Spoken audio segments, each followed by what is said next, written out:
Hello, everyone. Welcome to another edition of Tattoo Smart Live.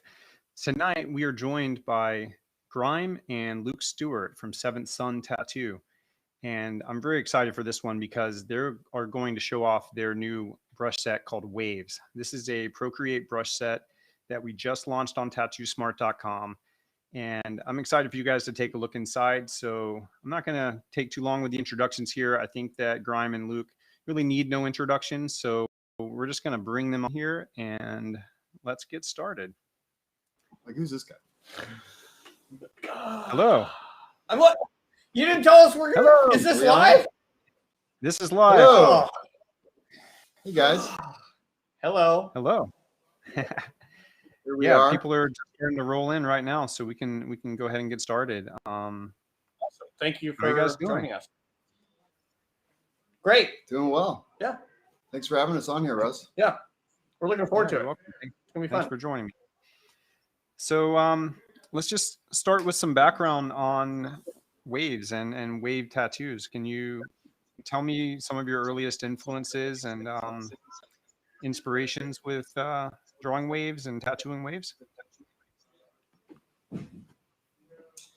Yeah. Well, Go ahead. You take You it. want to go? Everyone wants to hear what you have to say. Shut up. I do too. I think the earliest stuff for me would be honestly one of the earliest ones for me was Mauricio. I was introduced to him pretty early in my tattoo career and saw some flash for him that I think at the time was pretty difficult to get,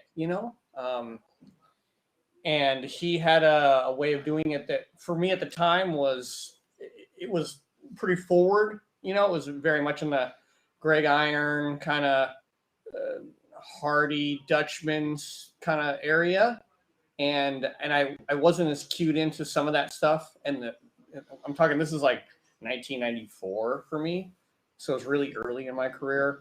And I think at the time I didn't appreciate the more traditional aspects of tattooing because I didn't understand it, right? So I didn't get it. I wanted to break everything, I wanted to make everything cooler or whatever. So I didn't understand the beauty and the simplicity and the difficulty of doing like a really good simple wave. So his stuff was really influential to me then. And then moving forward, it would be the aforementioned Irons, Hardy, Dutchman, Philip and Nick, hugely influenced on me. Roper, who I worked with, in the early part of my career. And I don't know who else off the top of my head. I don't know. Sorry, I know I'm leaving out some probably killer stuff. Aside from, so that's in tattooing, right? But then, of course, it would be looking at like Hokusai and Kuniyoshi and Hiroshige and Hogai and the likes of them that I think between the woodblock print stuff that influenced all the other tattooers that I mentioned and the tattooers, I feel like that's, need anything more. If you can't get some really good influence and inspiration from that stuff, I'm like, maybe water isn't your thing. Is there one common thread that you feel, Grime, is there one common thread that you feel with those influences kind of, connects them all together? Is there something stylistically that we're seeing that's sort of common? Yeah, I think they all follow they all have a balance and a dance that they kind of do with the rhythm of the motion of the shapes. I think a lot of the shapes are what really carry them. And the shapes are also the same shapes that you find in like clouds and stuff. They're kind of similar. And then I think the ones that I'm talking about that break away, like, Irons is the kind of best example, I think. And Irons and Deutsch and being able to really break it down, but they're still carrying that foundation, right? So they're doing the Shuhari, which is their learning tradition, and then their breaking tradition, and then their leaving tradition. So they're doing that thing, which is what I wanted to do and which I still try to do. Right. Do you have anything to add to that, Luke? Yeah, I mean, all the inspiration that Grime mentioned, it's definitely in line with, I think, what got me really inspired about water earlier in my career, along with Jason Condell. He had a huge influence on my water, on how I draw it. He broke it down in a good way for me, as well as Grime. I mean, Grime's water has always been something that I look at. It's always kind of like gone a little outside of probably how I want to apply it, but I think there's a really good foundation of like a traditional element that then he elaborates on and puts his own flavor on, which I think is really cool to see. But also, as far as tattooers go, Trevor McStay has been a big influence on my water, and Roper, Mick, Phillip, that whole school. But I love all different types. You know, sometimes I feel like, you know, I'll have a tattoo where I want to do a different style that's maybe not a water you see in most of my work. And maybe this tattoo feels like it needs more of a traditional kind of water element to it and not something too wild. So I feel like it's cool to switch it up within my work as well. So I'm trying to do that more and not feel like this is how I draw water and this is how it's going to be in every tattoo. Kind of drawing the water to fit the image or fit the tattoo that I'm doing. So right. I'd like to expand on that. I think that's super important to do, is to have whatever subject you're working on fit the client, you know, like what their look is, what might look better on them than the other approach, that kind of thing. I think that stuff's hyper important in designing for the client, because essentially, like, you want them to be happy, but you also want to create this like harmonious meshing of them with the imagery. So I think it would be really, I think that's something that is good that he brought up, because not only changing the water, but it could be line weight of the water. It could be how much black you're going to put in the bars, or if you're going to do bars at all. Maybe you're just going to do finger caps with some mist or something. That way you don't have the heaviness. If it doesn't match them, maybe you want a real like lighter feminine look for a female, or whatever you're doing, right? If you want something that's a little more sparse and just kind of operating on a different kind of level, or if you want to go that, you know, super like diamond blurry style where you have just like water and then like black bars with like black going into the cap into like just like an amazing fade that's like this long, and then it goes all the way to skin almost with just like a lightest gray that looks, that's like when I try to do it, it doesn't really work, but or they just seem like to look black, perfect. dark gray skin. Yeah. Hard line. Yeah. Yeah. Their stuff's like a black to like lightest gray in this tiny little section, but looks great. And then it just goes to like, they like gray. But anyway, It looks super strong. I think but I think that that's a good call out on the basis before we even draw water or anything, is to think about like, what do you want it to look like on this person? Like, what's going to go good with their work? What else do they have on them that would, you know, either is it going to go with it? Is it going to kind of clash hard? Is it going to tie into what else they've got? Because water and the other Japanese backgrounds, I mean, that's a big part of like how you're figuring out how it's going to fit. So, you know, is it going to tie in well? Is it going to, do you need to tie in? Can it tie in? You have cover-ups. Right. All these kind of things that I think are. Yeah. I think a good example, it inspired me a ton, was Grime doing my arm, actually. He did this really small water because it was a terrible cover-up I gave him. Both my arms were just like a mess that Grime did amazing cover. I love my sleeves now. But he did this really small water, and he packed it with white. And I always like, man, I never thought it could do water that size, and it really reads well. It looks great. And I mean, we've talked about that before, how the size of the water can really determine. Henry's joining us without really asking. But that can really change the look of the drawing, making maybe the image in the foreground look bigger if the water's smaller.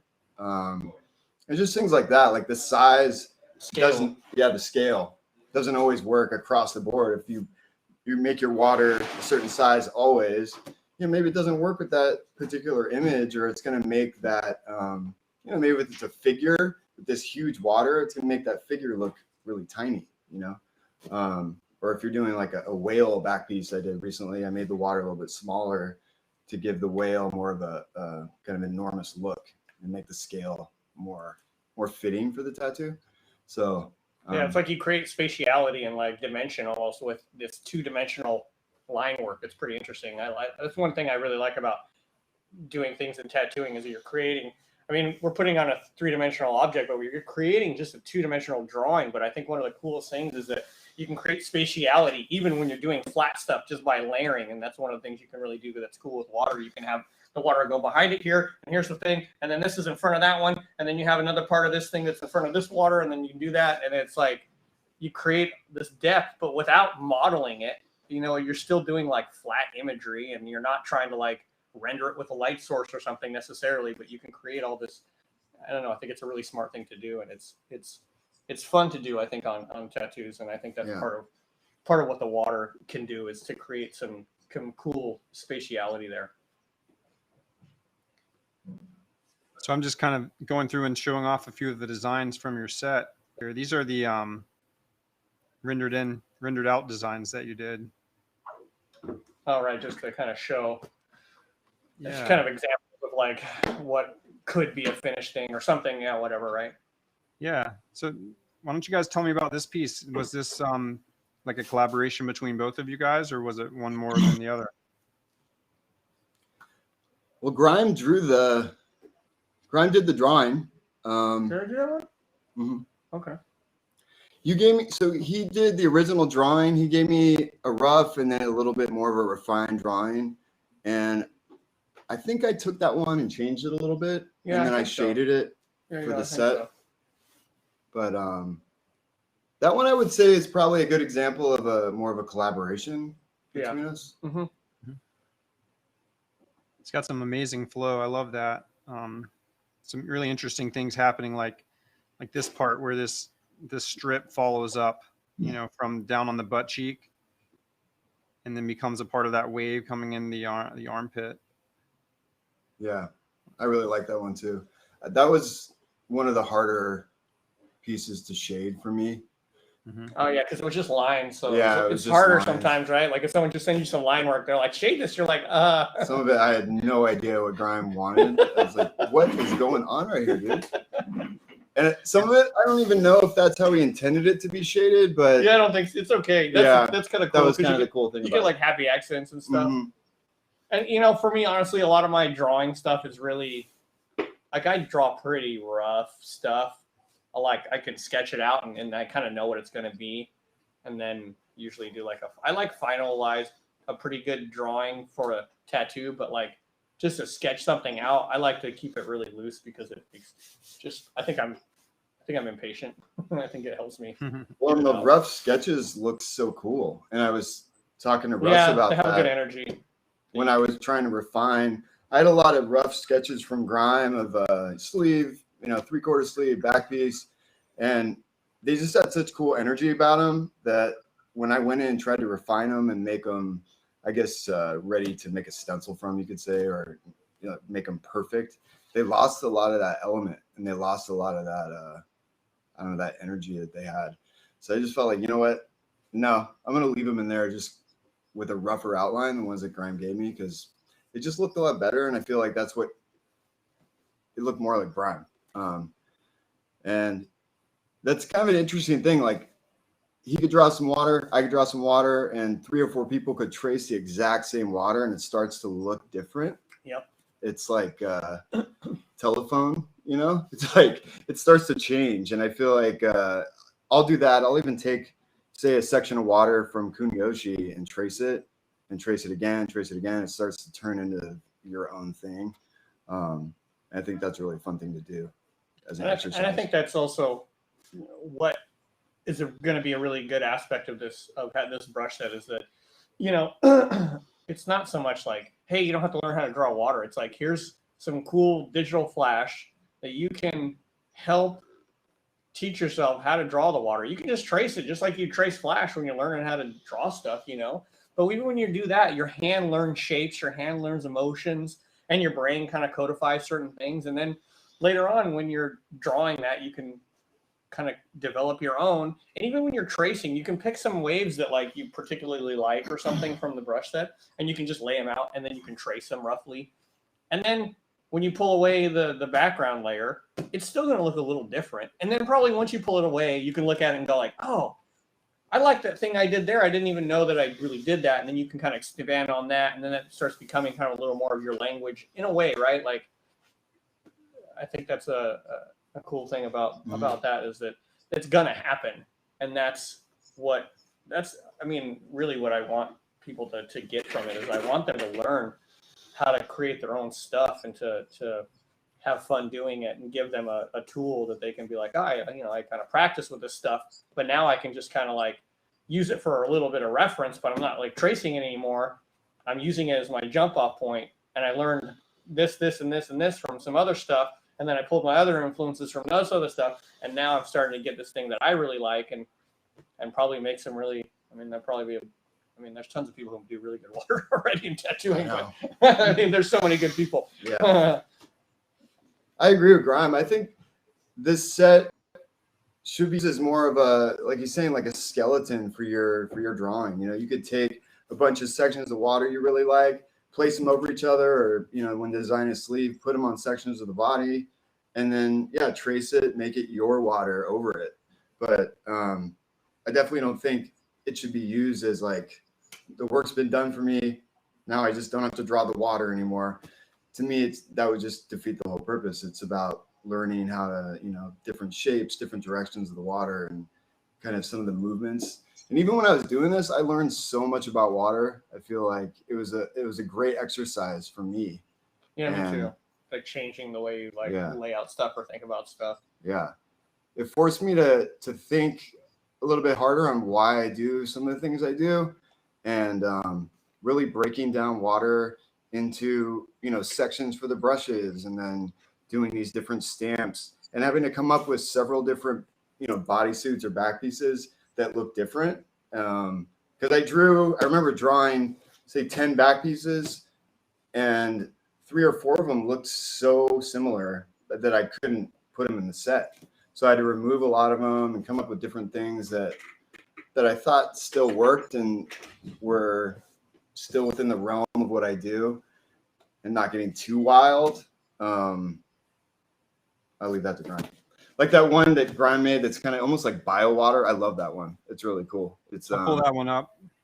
That one's we put that one at the very beginning. I don't know which one. Yeah. Oh yeah, that one.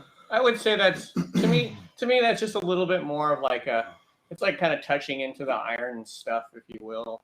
Yeah. For me, a bit, without really going like fully there. Isn't it this is this sort of like broken up part of the yeah, it's also like, this is really the iron's influence, right?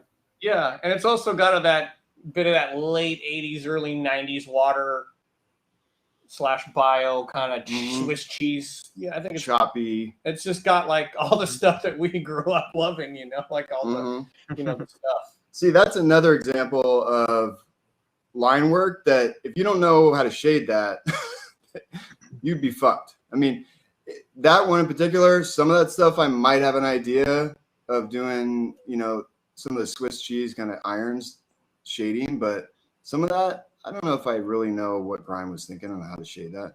So that's a perfect example of like in the set, I didn't even attempt to shade that one, but it's really interesting to see if you were to give that to 3 or 4 different people and have them all shade it, how different it would look. That would be kind of an interesting exercise. But and you know, just talk more about like laying out the water, like using some templates from the water from the brush set.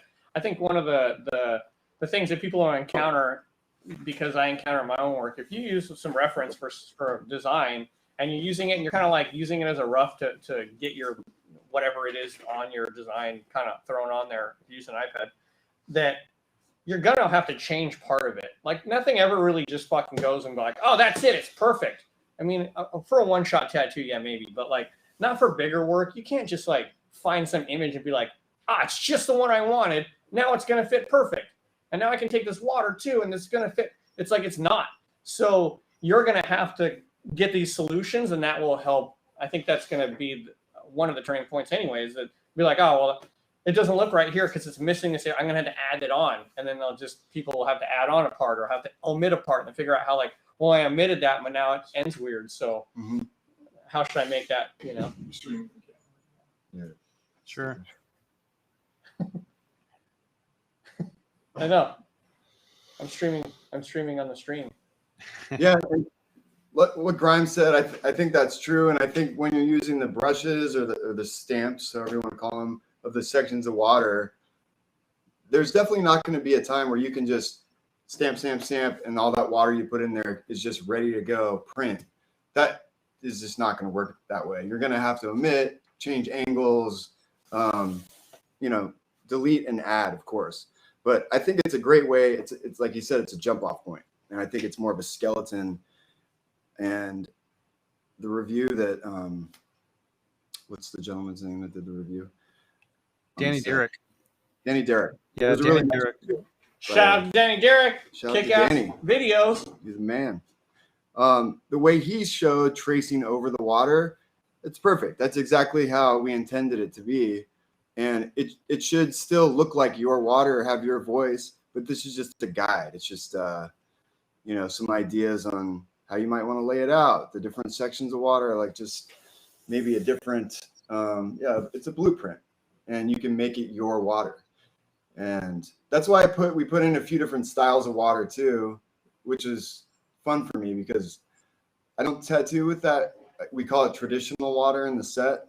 I don't really do that in my tattoos, but I actually kind of want to after doing this set. It's kind of fun. And I think I might. In the early part of this, I had drawn a bunch of different ones, like super different. Like I even drew like some kind of Jerry style water, like his water, and just as a reference of like, oh, there's like it's endless kind of depending on you know, as long as your shapes aren't terrible and you kind of make it work, then like I think it can work in a lot of ways. For sure. And in this set, I'd say you have probably at least 4 different styles of water within it.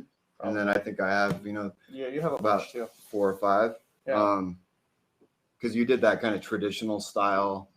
That's on the leg. On the leg. Yeah. And then I made the hybrid style. We called it hybrid because we didn't really know what to call it. We'll just call it it's kind of a mix of styles. So we just called it hybrid. And then you called it the sharp and round hybrid. So one of them has a little bit sharper, kind of pointier fingers on it. And the one Russ is using now, that's the round hybrid. I just thought I'd add them. The pointier finger waves is more Hokusai. And I really like the way both of them look. It's kind of just a mood thing for me, how I draw them or what I like to use. Yeah. And if you want to, you know, like if you want to talk about influences, like if you had to pick just one, you can just pick Hokusai. Like if you're like, I only have enough money to buy one book, you can just buy one Hokusai book with a bunch of his water in it, and that's all you'll ever need. You can take all the jump offs from there as long as you practice and do stuff. So as far as outside influences, like he's the one. So I'm just kind of playing around with this, guys. I don't know if what I'm doing is appalling to you, but depends on if that one you're doing right now changes. Just stop. Yeah. It seems like how embarrassing. Just tell me when it looks good. How's that? Warmer. It's gonna take too long to warmer, cooler, cold. Cold. All right. Cold. No, man, it looks great. Maybe what we need is not the piece that I have right now. That piece isn't working very well. Yeah, I don't love that piece as a main. It's kind of little. Maybe it needs to have some of the flow in there. So we have these kind of a few quick ideas for flow. Well, I think more importantly is that, I mean, honestly, I think that the way to start is that you have to have an idea of what you want to achieve, right? So you have to know what you want to do first. So I think in some ways it's pretty hard to just start piecing together water in a way of like, I don't know, like you're collaging it without knowing, have an idea of like flow. So yeah, that's already like gonna get in the way for a lot of people or leave them feeling not sure what they're going to do. So definitely got to lay out some like it's going to take you forever too. That's good. I mean, for me, that approach it's going to be a lot of wasted time as opposed to like some of the rough sketches we haven't Should we pull up some of this stuff? Yeah, now? probably. Yeah. That's what we should do. Let's switch to your iPad so we can see what you're doing. I think it's helpful to show how we, create more of a shape that you'd want with your water, how you want your water to move.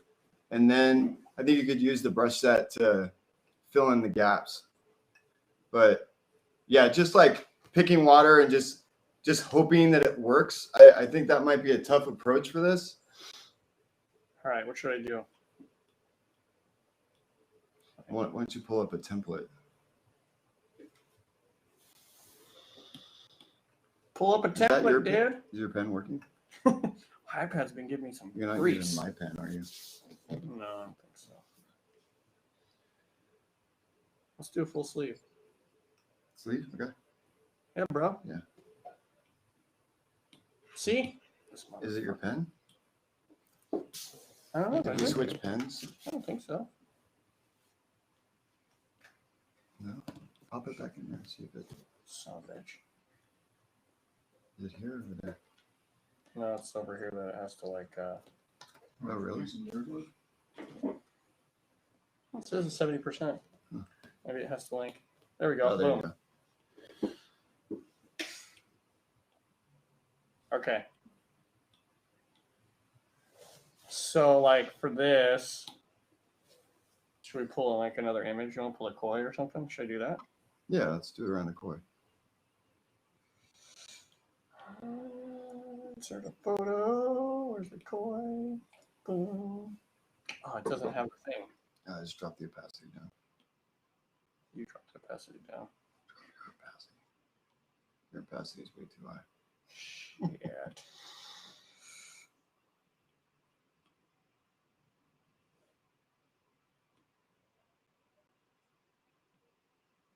All right, let's just do some sake of argument stuff here with this guy. What do you think? Like that? Yeah. Gives plenty of room for water. All right. So anyway, like I would lay out I don't know, maybe this is a little too much, too little. You could also add some stuff at the bottom, but I mean, there's so many different ways, Oh, I forgot I'm on the wrong thing. All right. I'm going to do that every time, probably. Damn it. Yeah, so when you're making this, making a new layer, as many layers as you can is always helpful with water, I found. Like, new layer, draw a section of water. Make a new layer, draw a section of water. That way you can move them around, and if you need to erase, you're not having to erase all of your work when you're using the brush set. That I've learned the hard way. So anyway, there's lots of different ways we could do this. Like if you want to run the kind of like traditional kind of bar across to give it some motion, when you can do that, we can run some water off of like the kind of armpit area. But I think one of the cool things about that is that then we can play with some spatiality here. Close that curtain. Oh. To where this guy's in front of this. This guy's in front of the body here, but goes behind the tail. And then this guy's in front of the body and behind the tail maybe, but then it's also behind this fin. So it's going to create a little bit of work there. And then it's just like right on. Cutting, we could cut this guy across.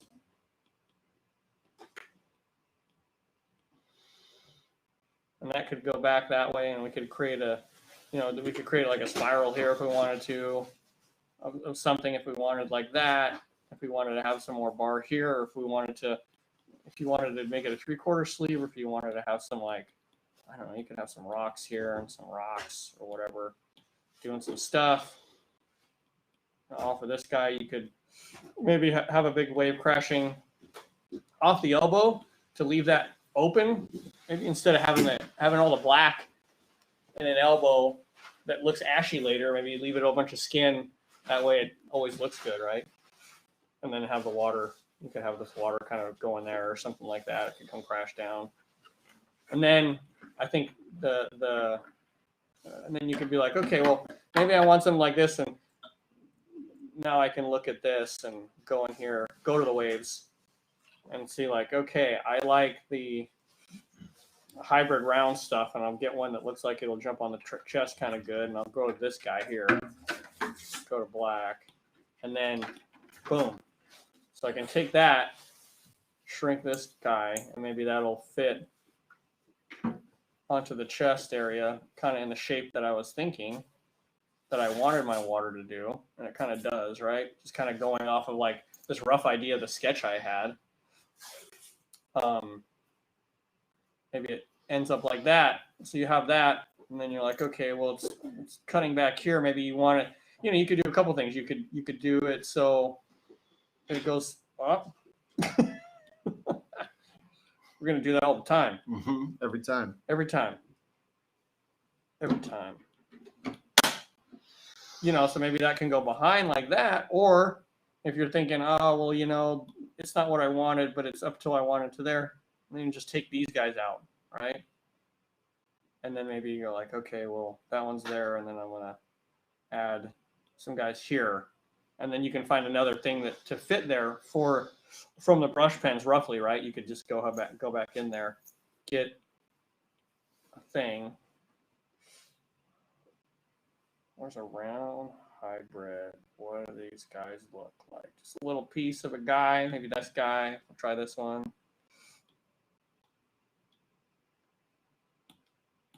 Boom. And then maybe we'll flip this guy around, do this thing.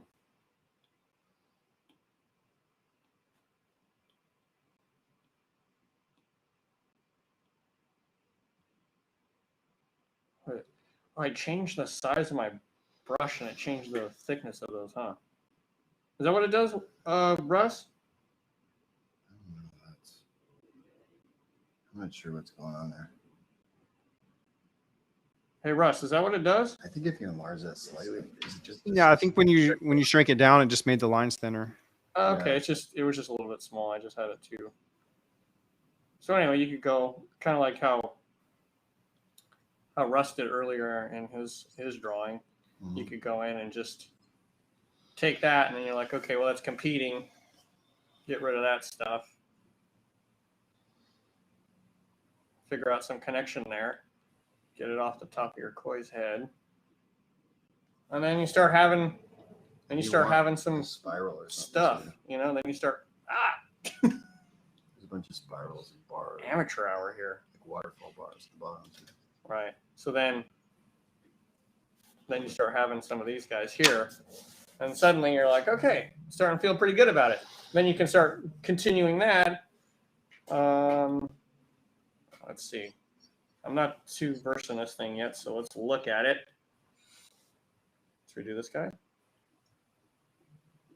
Yeah, that one's cool. Oh. Let's do this guy. We're going to do a spiral. Oh, it cut off because it was hanging off the edge of my thing. There.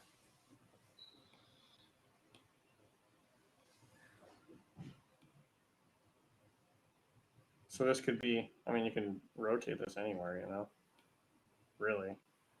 However you kind of thought would look good. Could be there, could be kind of more open. I don't know. Look, draw some stuff on there. Don't forget I have that thing. Oh yeah. It's on a spiral. There was a function where it automatically sizes the brush so it doesn't get cut off. You just have to put it in the middle. I just put it on the side. Okay. I saw that guy Derek doing something where it would be cut off and then he'd press something and it would Oh really? change it immediately. Sick. He knows what he's doing, that guy. Yeah.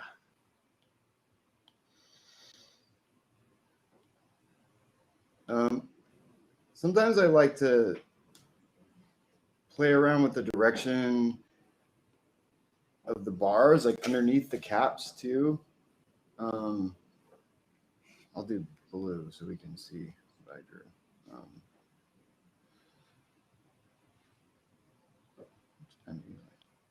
I just used the technical pen. You can choose whatever you want. Yeah, choose whatever you want. I seriously I've use been like. using this one that's in one of the essential sets Oh, it's good. that Russ made. I really like it. Oh, cool. So I like to sometimes put this in first, and it just to, okay, so I know I want my water crashing in this direction. So sometimes I'll put in the underneath bars, and that will tell me how I want the water to crash above it. But I just know, okay, at the bottom of the arm here, we have this Mercury line. So I want to end the sleeve with Mercury line. So I know, okay, these bars are going to crash this way. So it's going forward on the arm. So I'll do that first, and then start to go in and same what Grime was doing, because he taught me everything I know. So Stupid. So I'll put the direction of the water this way, just so it's more of a layout, you know. And then I have another section where I can do some bars going this way. Okay.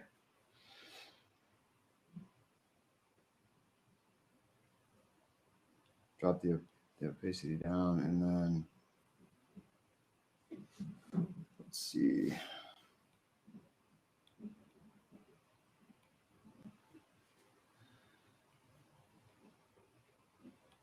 Yeah, so we put in a couple of these that are just like the bars, the under caps. That's what that's intended for when I drew it. So that would be that. And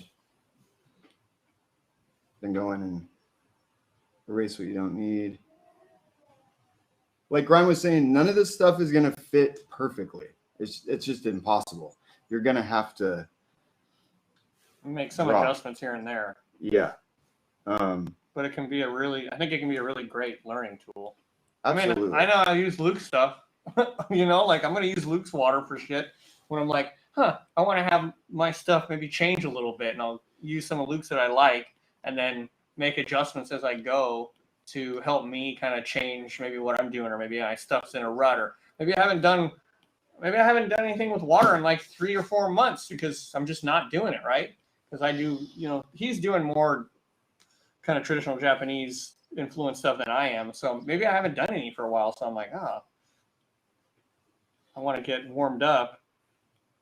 And then I also want to maybe change my stuff. Maybe I'm like, it's kind of bumming me out. My water looks weird to me right now.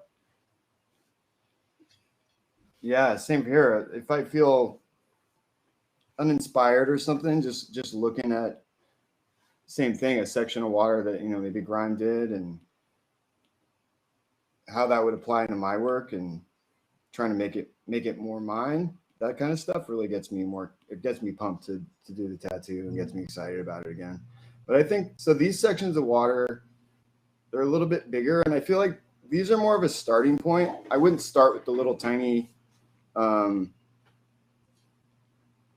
like these guys. These are great for a little, I guess, filling in a new little spot. Or if you need something that you have an area where you're not really sure and you just needed a few little extra finger waves. One thing that I think is important to talk about, and I'm actually kind of interested to see what Grime thinks about it too, is the direction of the water and how it should be similar throughout the piece.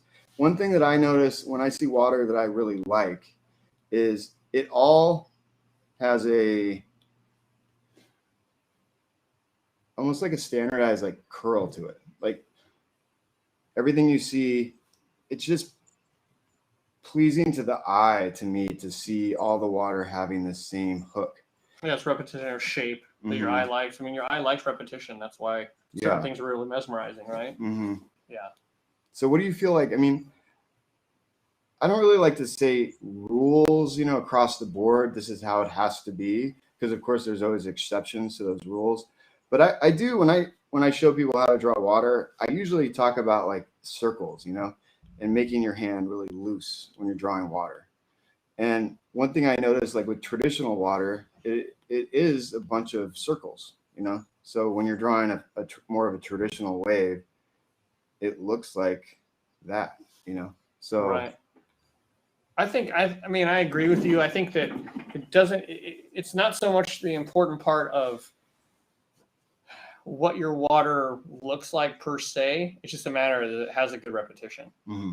You know, you can have whatever. It could be like, you know, like a kind of hoe guy, like jaggedy, jutting back and forth as it spits forward, but then as long as it has the same energy and motion, the same movement of line, I think it works. You know, yeah, like if your water does this kind of crazy motion, I just think that everything should be having that same feel. Yeah, something you want to keep in mind. Like, yeah, you know, if you're going to do Horiyoshi the third, then it's got to have that kind of like sharp thing. Mm-hmm. But look at his stuff; it's like always the same. It looks great because it's like this repetition. Yeah, like in Horiyoshi's water, exactly. It's more like that kind of thing. Yeah.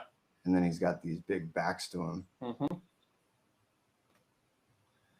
And then, you know, adding these little kind of lumps or little humps on the back of the water, I do it because it just gives it variation, and it's a nice way to transition into the next section of water. You know, that's more of a traditional style. But right.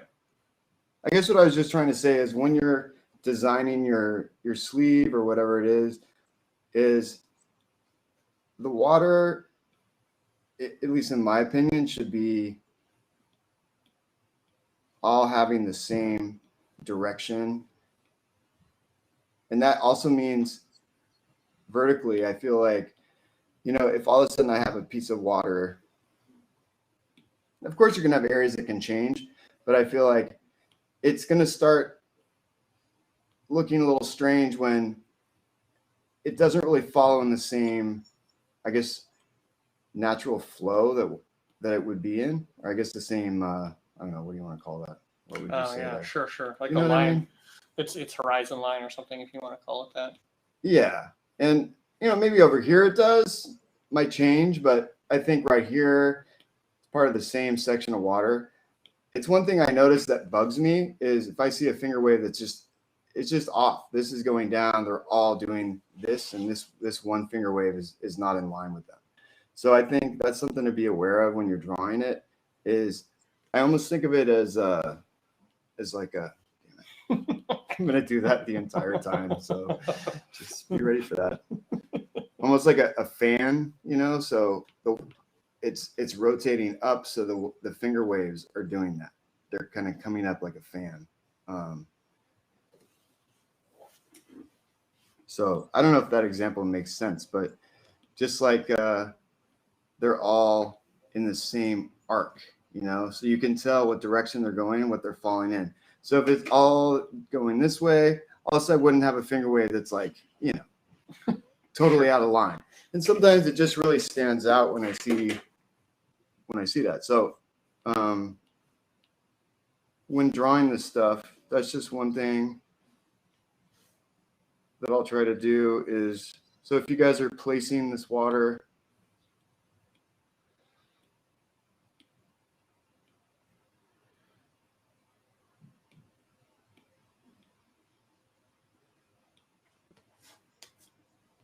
little guy got in there.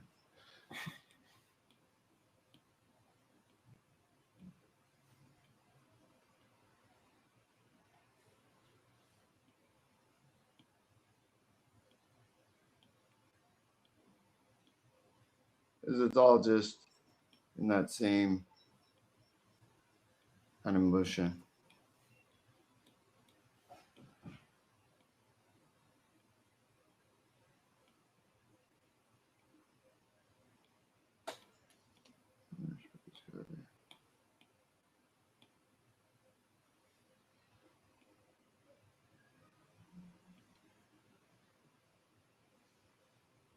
So we got this coming here. We have the elbow right here. So maybe I would, I'm just going to merge these right now.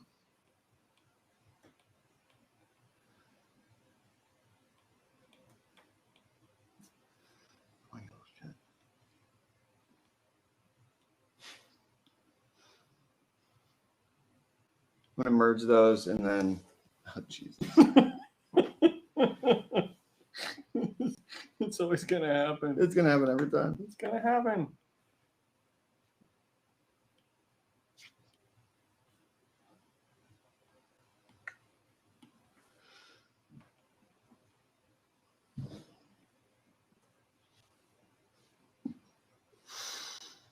So I can merge those. And I have this big section of water now, and maybe I'll erase some of it.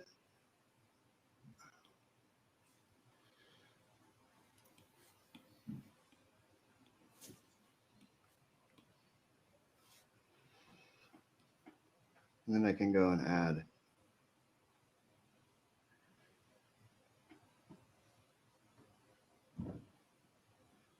my own.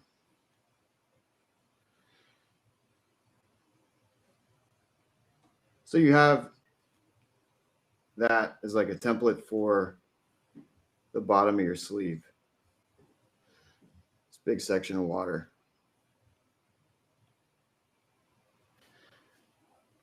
Now your sleeve's like halfway fucking done. And there you go. So then I would drop that down so we can trace over it. You can, yeah, drop those red ones out too. Yeah, there you go. Yeah.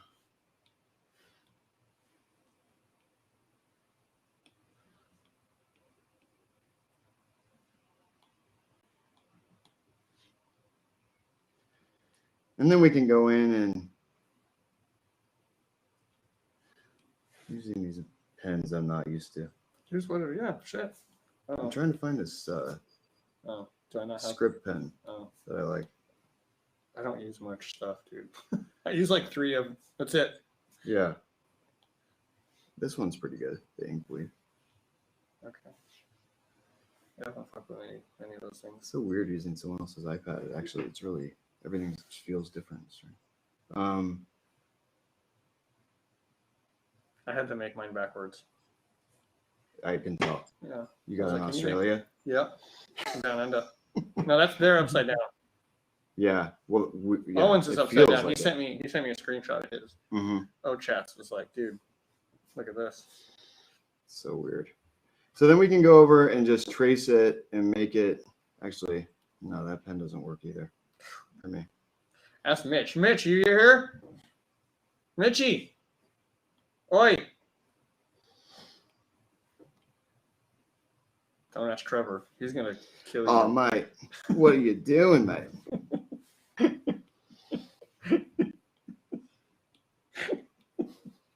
This is bloody awful, mate. What are you doing?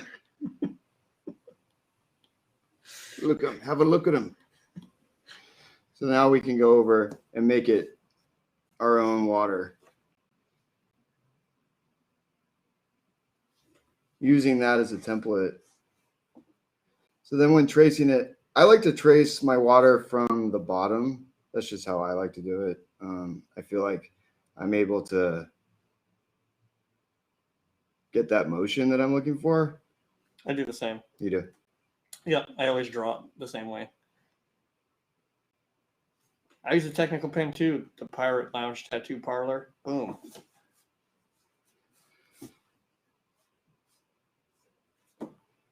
Doesn't mean it's any good what I do, but yeah, it works for you. Means to an end.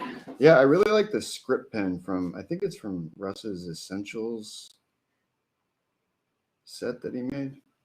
Oh, okay. Actually, I'm going to airdrop it to you in a second here. That's on here. So yeah, that's what I'll do. And then you can see where it's going, but I'll hand it back to Grime here. So here, you just take it. Here, you just take it. I'm going to airdrop that other one to you. I don't need it. So that's how I would pretty much lay out using the brush set, using those brush tools. If I wanted to lay out a section of water, that's how I would do it. You guys can see how it would just give you new ideas.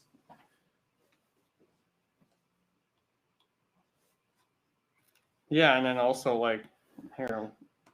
So he was just doing that, and then I would come and, you know, my stuff's not gonna look like his.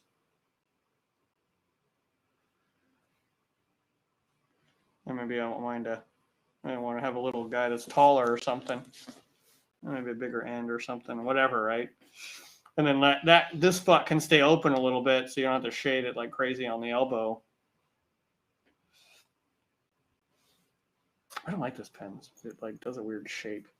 Yeah, I'm not crazy about it either. Why'd you pick it? I'm just trying it out. What's wrong with this guy? Go to what you know.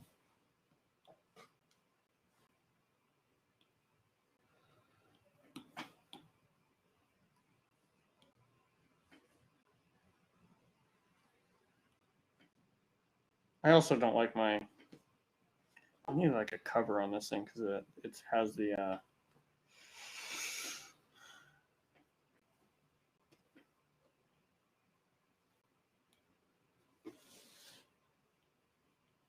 Anyway, sorry. I'm not even tracing right now. Just like getting it in there like hell ugly. See, that's when I like to have the streamline on. Okay, that's probably why. But you can see some of that stuff. Like we're just kind of changing as you go, and I think that's the fun thing about water, right? Like it can go anywhere. It can move. It can do kind of whatever moves you want it to do in a lot of ways, and I think that's a really fun aspect of water in itself. That's why you can make a whole tat of just water and have it be awesome looking.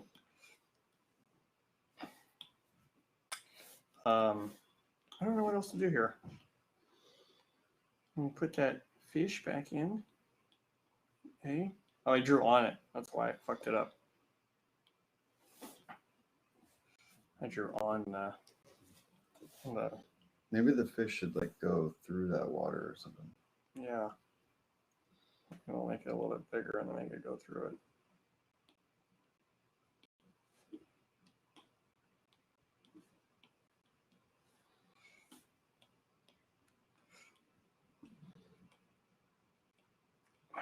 What do you mean, like have it just continue down here? Yeah, like maybe have that water go over it. Have this one, have it come out here? Mm-hmm. Yeah, that'd be cool, huh?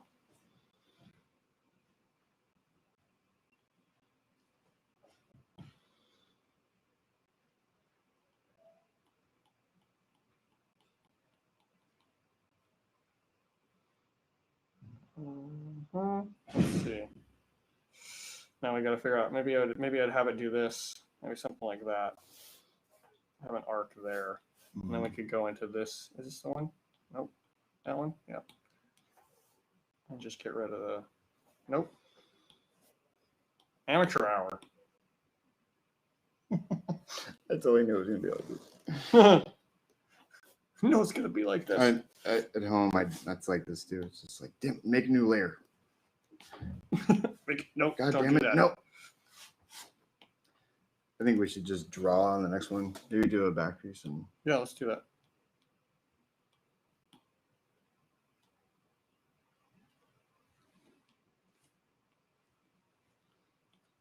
This is the first time Grime and I have really used this brush set, so forgive us if it's a little clumsy, but you guys get the idea. I'm sure a lot of you are way better with Procreate than I am. That's an understatement. But I learned a lot about using this this application, doing this set. I learned a lot. And it's really useful. I love drawing on the iPad. I do miss paper in certain ways, and I do think I don't want to use the iPad exclusively, but it's a great tool. And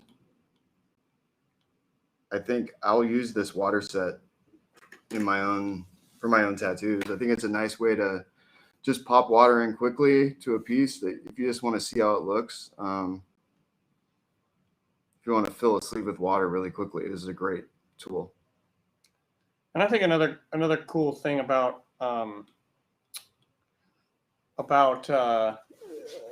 using the iPad, I like to draw on paper, do some roughs on paper. I do a lot of little sketches on paper, and then I take a photo, and then I'll finish a drawing from there. Because sometimes, oh, you do it, okay? Yeah, and then I'll finalize the drawing in iPad, because I think sometimes just the paper has a different feel. Also, sometimes I feel like I tattoo. Sometimes I feel like draw quicker with paper and pencil. I do feel like it takes me a long time sometimes. Like sometimes it's just you get caught up redoing the same thing. At least I do. Shit, yeah. I'm gonna change this line 10 times before I'm happy with it. Yeah, I wonder about that sometimes. All right, here's a back piece. What do you want to put on it? Why don't you show them how you would rough out? Like, let's just say we can just use that koi again in the middle. We're just gonna use a bunch of water at the bottom. How you would lay out water without using the brush set. Let's just do it that way for now. Okay. So we can just watch you lay out your water, because I think that would be helpful. Shit. Or use the tiger or something. What, the tiger? Or use that. Use that guy? Yeah. Stupid.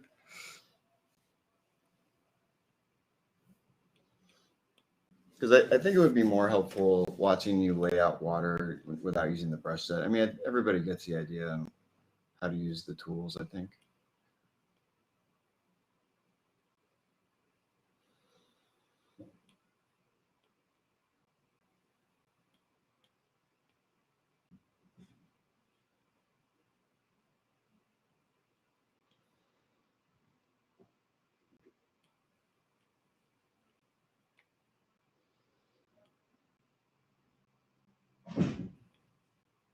And you could talk about how you like to design around the butt. Sounds like a lot of work. There's more. That's not it. All right. All right. Well, I guess in some ways maybe I would I don't know, I'd start off something like that if I was for this, right? And then there's so many, oh man, there's so many options now. So many options. Like, what are you gonna do with this? Okay.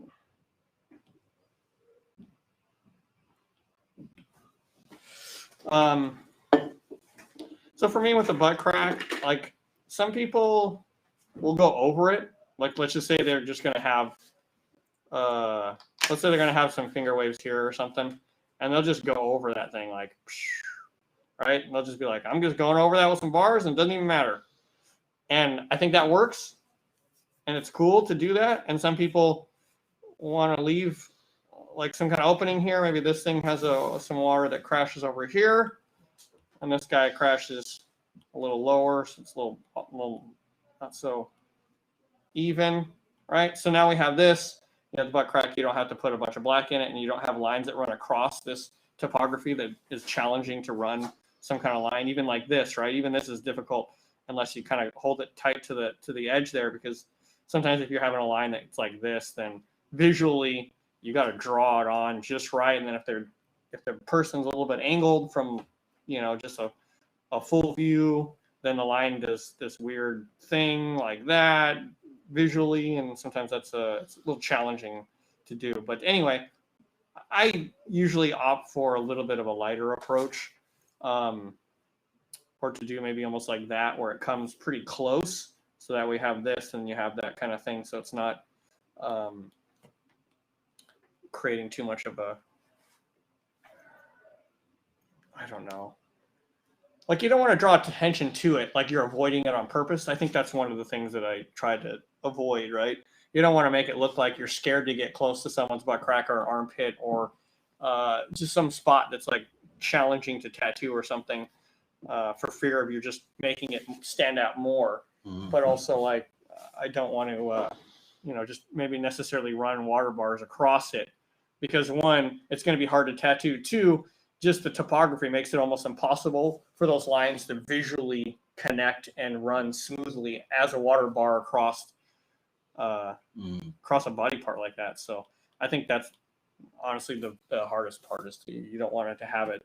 You don't want to have your lines like just look wonky because you designed wrong. Yeah. Or you designed it's a gamble. It's hard. Yeah.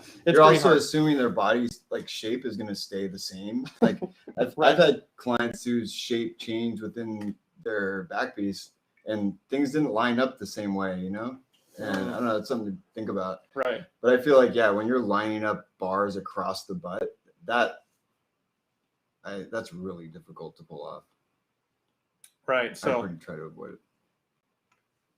So anyway, maybe, I don't know if I would do something like this. Maybe this could be something that I would maybe try, or something like that, right? Something here. And then even with this, you could have this be like, this is those all shaded in, and that could be dark. And then you have a big water piece here doing this. And then you could even have some water shooting across from there, like that, coming off of this guy, like a Hokusai would do, kind of like this would be the top of a wave kind of thing, and this is crashing off like some of that foam or something off the top of that, and then you're having some spatiality with this thing, and then you have these guys here. I don't know on the top. I mean, there's lots of different. I mean, what should we do? We could have it just coming off of the armpit, maybe. I like pulling stuff off of parts of the body in this way because it visually makes them look interesting when you have lines that intersect parts that are visually falling off the plane of view, and it just creates a little extra, I don't know, a little extra magic for tattooing.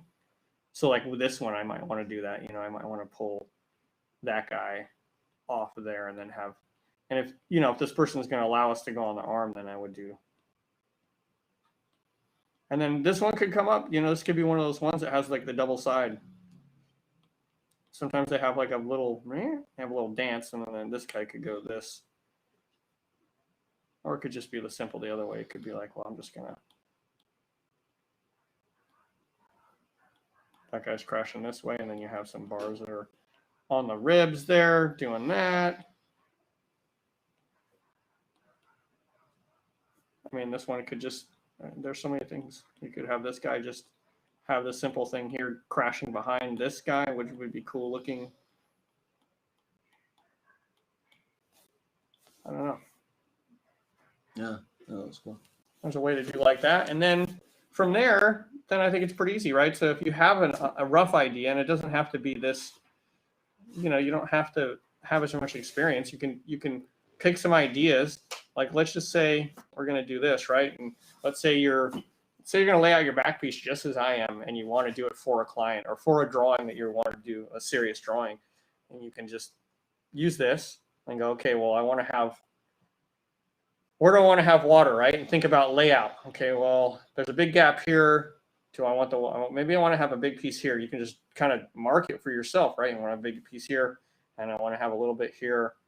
And maybe you're like, I want a big piece here, but maybe it gets too water heavy. So you're like, okay, I don't want too big of a piece on this side. So, you have a bunch of finger waves here, and then you have a decent amount here. Maybe this is crashing. You decide to crash over the water here, and this thing goes like that. And you have a little bit down here to kind of make your eye kind of do this dance across. And then you can just go and pick. You're like, okay, where's the, what are the ones I like? And then you're like, okay, well, for this piece, maybe you're thinking that you want to do traditional, right? So you're like, okay, where's a big guy here, traditional 7. So you're like, boom, I want to take this guy and use that as my little foundation in the beginning and see where this goes. And see where it takes you, I haven't even done this that much, so like this is kind of fun because you could definitely pull off some interesting stuff, and that'd be cool. You have a little spot there, and maybe it's like kind of bigger water, so it's like you're kind of almost doing the pretty traditional kind of approach, something like that. And then you're like, okay, I want to do more of that same. Where's the traditional? It's fun because you have something that looks cool pretty quickly. Like you have like a back piece with finished water. Oops. So happens when you don't put another layer. Told you. I told you. I told you. Man. I told you. Well, I told you. That was you. Me. Russ told you. You don't care. Russ did tell me. I'm fired. I don't think you ever had a job. Oh, okay. So I think you're good. It's a relief. I know. So much less stress when you don't have The cool thing about this is you can just place a bunch of water on that koi, and immediately you can tell at least what it's going to look like. You can get something that looks really cool really fast. And that's something that one of the tools with this, especially if you're showing a client something, it's pretty cool. Sometimes I'll have a consult and I'll just pull up their back and now that I have this brush set, I can just use those sections of water and show them what it'll look like.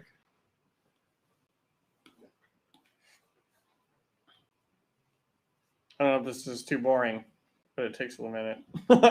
Sorry. Look at this one. I don't think it's boring. Here, right here. Honestly, this one, dead nuts. This one's like perfect. Like this one, you could just trace, and it's perfect because it's like, yeah, I want that finger to go over the fish right there. I think it's perfect. Mm-hmm. That did fit perfect. This is fucking That's perfect. Mm-hmm. And then on this one, you can decide what you want to do, right? So then you're like, okay, well, let's just talk about this one for a second because you're gonna figure out a solution there, right? You got to have some kind of little solution. You're like, okay, so should I round it? You could round it, or you could do, do I want to add another guy? Oh, you know what I made is I made a single. I know, I saw that. Oh, okay. But anyway, I'm just doing it because Yeah. or I can add another guy there. It's like you could do that, or you could do that. You could also try one of those long bars over the whole koi. Okay, cool. Where did it come from? I think I did just like a single one, like that guy. That guy? Cool. Oh shit. Okay.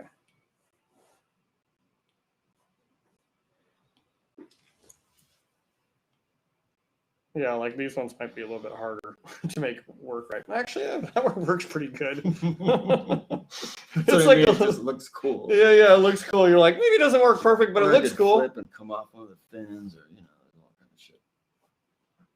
What do you mean? You ever do that? Where it's like coming, it's almost the fish has bars coming off of his fins.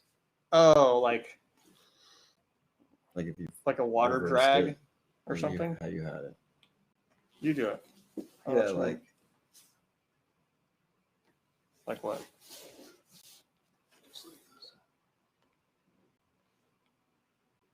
Or even maybe off the body like that. Oh no, I haven't done like that. No, I haven't. See, there you go. I haven't done that. Over there, it looks good. I mean, it kind of followed him perfect, but it was.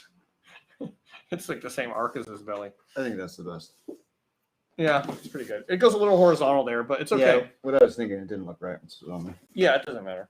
But yeah, start doing that, and then you start thinking, okay, well, now such a good foundation to work from to make that.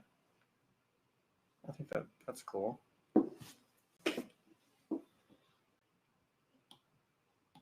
Go back to the trad stuff, traddy daddy area. It's kind of fun using trad water. It's pretty fun to draw.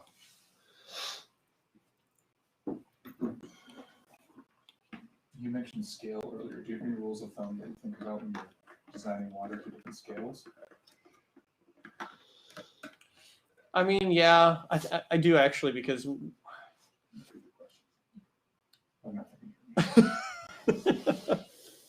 yeah, I mean, if you're doing different scale, I mean, obviously, most of the time you're not obviously. Most of the time, water for tattoos is roughly the same size. You're not doing like micro water or on a sleeve, and you're not doing like giant back piece water on a sleeve because it doesn't read right, doesn't fit. But the smaller you go, I think the simpler it has to be, because then the legibility drops, and you don't want it to be hard to read or hard to understand or to close up or something. So I think one of the things to think about too is that as you're thinking about where your fingers, if you're going to have let's say you're going to have a really dark background, like you're going to do black bars, make sure the ends of your water have a good opening and they don't get too sharp, because then you're going to close those up, because they're the outside of because visually you're seeing the outside edge of that line work for that finger wave, for that finger itself. But then once it's shaded black around it, you're only going to have the inside edge. You only have that inside negative space to see. When they get really skinny, yeah, they can just get completely swallowed. Yeah, especially, you pack a bunch of black in there, and then 5 years later, you're like, it's really tight in there. Ask me how I know. I've done a lot of bad tats. Bad is debatable. We should talk about that too on a sleeve, is the bend, and like using that bend. I think is interesting. Okay, sure. Anyway. Or even on a leg. Yeah, anyway, so I don't want to labor too much on this, but I don't know if this is like, if people are like, God, this is fucking terrible. Why do I have to do this shit? Or if they think it like helps. But this is something I like to do. So this bar, let's have this bar go over the koi here, right? But then what I like to do is have another guy coming from behind. And so this guy's shaded off of that line and come from behind, and you have another one come from behind, right? So now we have all this like space, and then you could shade a touch off of this line a touch if you wanted to kind of give it a rise off of that, and maybe it doesn't stay that, doesn't go curl back as much there, and then this could fall into like the top of a wave or something if you wanted it to, or it could go behind a rock or behind a flower, or it could just so many things it could do. So this is shaded really light, and then you have a really dark bar right behind it. Yeah, I mean, no, actually, this one is not even. Honestly, it is not shaded. I don't usually shade these very much at all. I leave that pretty much skin, and then I do it depends on how many bars and the style, right? But I guess if it's traditional, it should be a little bit darker. But yeah, I would do a little darker shading, like a medium gray maybe, and then this one could be, you could go back to black or something if you wanted to. I don't know. Yeah. I'm not the trad master, but looks good. I like having that be. I really like to have that space be pretty open because I feel it really conveys it, and it just gives it a good amount of flow. I know that some of that stuff's different, and then you can go back behind that stuff there or whatever, and here's the second bar, and then here's the other bar or whatever we're doing. But you can see that it already kind of like creates some decent space for it to exist in there, and then you have this guy here and does that, and you could even have this guy if you wanted that to do that. You could just connect these two right here, and then you could have this koi be shaded and colored all normal until it gets to about right here and it starts fading into skin, and then it could be shaded all dark again or there, and then you have like all these layers. Did you just make this open, this whole section? No, like we're here over. No, you could do. I mean, there's so many. You could pull some bars that were shaded a little bit like that if you wanted to. You could pull more bars, or you could do. I mean, you could have whatever's happening here, like if it's a leaf of a flower or something showing, and then you have a little bit of shading going into this. But yeah, definitely some, and then have that. You could have that be,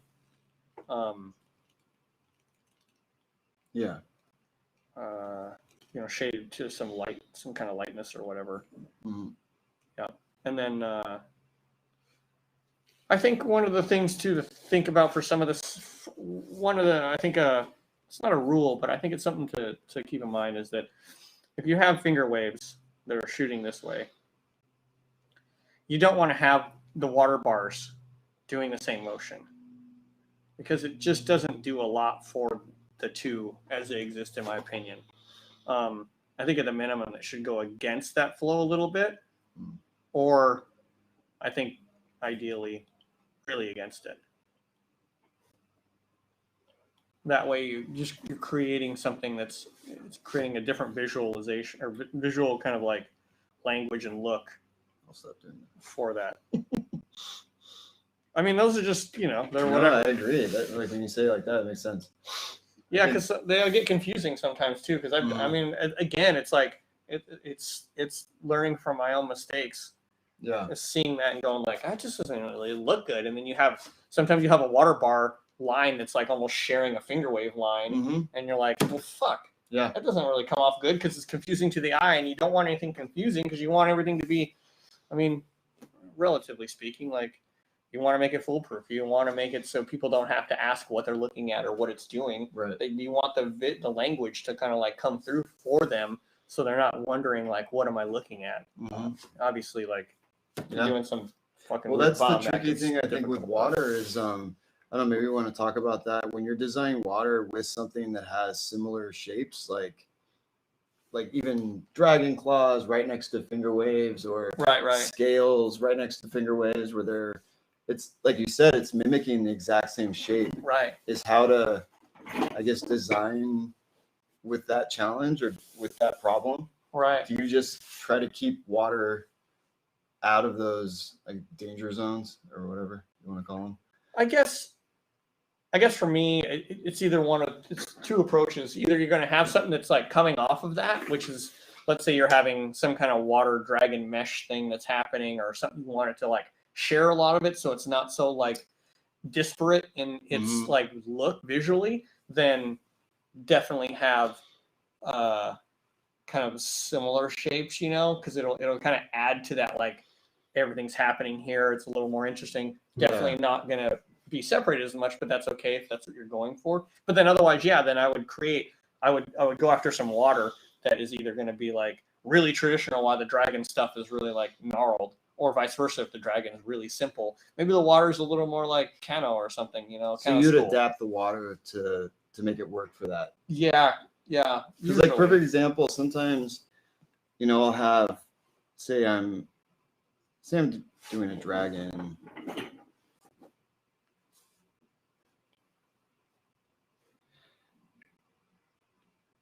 Right. Just The claws. The claws is the water shape. Yeah. And then I want some water.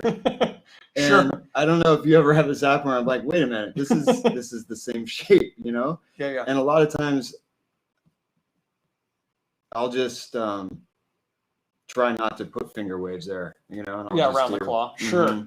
Right. But I'm wondering, so you're saying you might just change the style, like if the finger waves are more rounded, kind of like that. I mean, it's gonna look sure. different, Yeah, something, or you know, even like a little wilder, and you have like, you know, where it's just like totally doing something different. You know, maybe it's to kind of shoot back on themselves and have its thing like that. You know. Right. Yeah, totally. Yeah, that makes sense. Yeah. What else can we bore you with? I think you should talk more about this stuff, like drawing around the butt. Because I think that's a really tough area. So with this space right here, with this bar, would you just let that bar come down? No, I usually wouldn't. And for one, I mean, you can, of course. I just find it gets tricky visually, and it makes me, honestly, it gives me some anxiety sometimes when I'm trying to do that. And I can draw it on, and I can stand back, and this stuff you have to draw on the skin when you're doing big work over topography like that.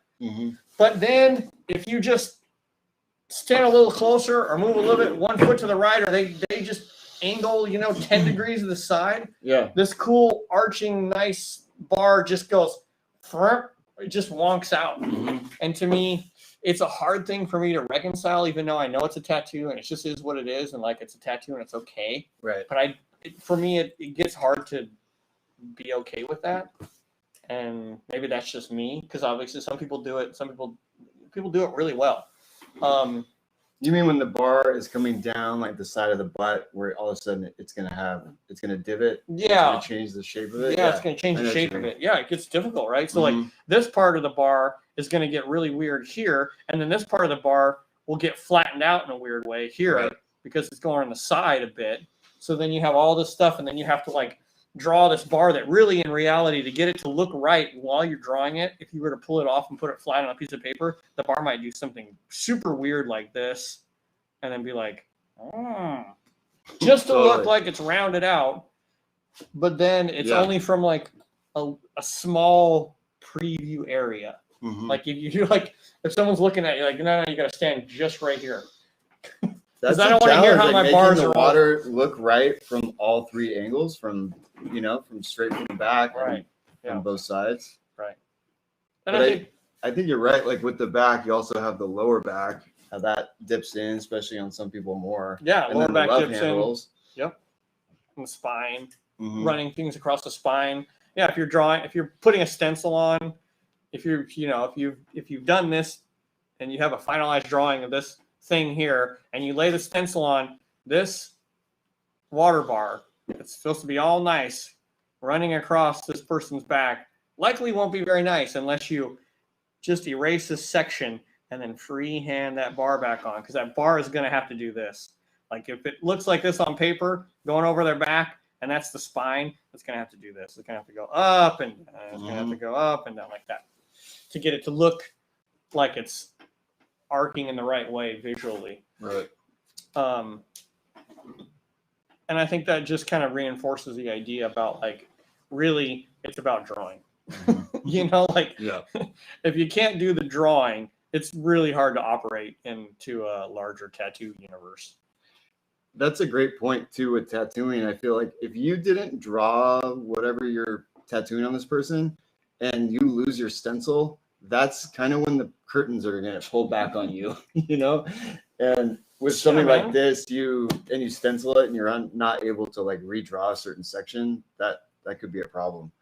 So I feel like with this stuff, that's why it's challenging to just print it out and make a stencil straight from some of the brushes or the stamps. Like whatever, right? Yeah, anything. I agree. Like anything, it doesn't matter what Google image or whatever it is.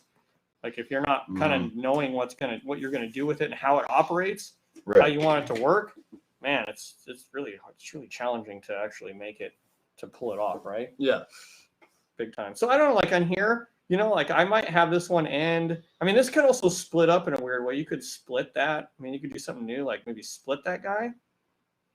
And then this one could keep going over on the side, and this one could break off, and like, you know, you could have this water kind of just meeting the other water, and it could come from behind a bar. Like, I don't know who does that stuff like that, but I've seen it done where water just kind of comes from behind a bar, which is pretty cool.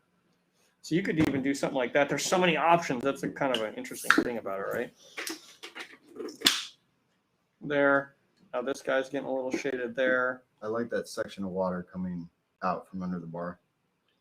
And then there's another guy here. And then you kind of, maybe you could have another finger there, and you kind of avoid that little area. And then this stuff gets shaded in like a really smooth, like Big Mag fashion all the way across until you're just getting into the skin area.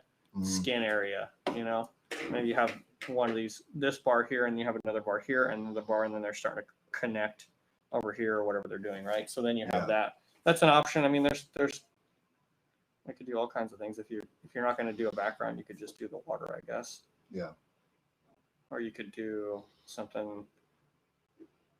Here you could do kind of a fancy maneuver. Here, go ahead. I almost feel like I see this. Like a I spiral. think I've seen you do it where I'm going to use the airbrush because kind of show.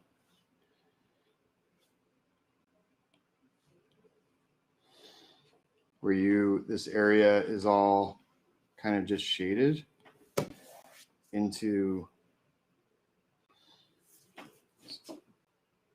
So let's say this section is just shaded right over. Mm-hmm. So this is all really light gray. And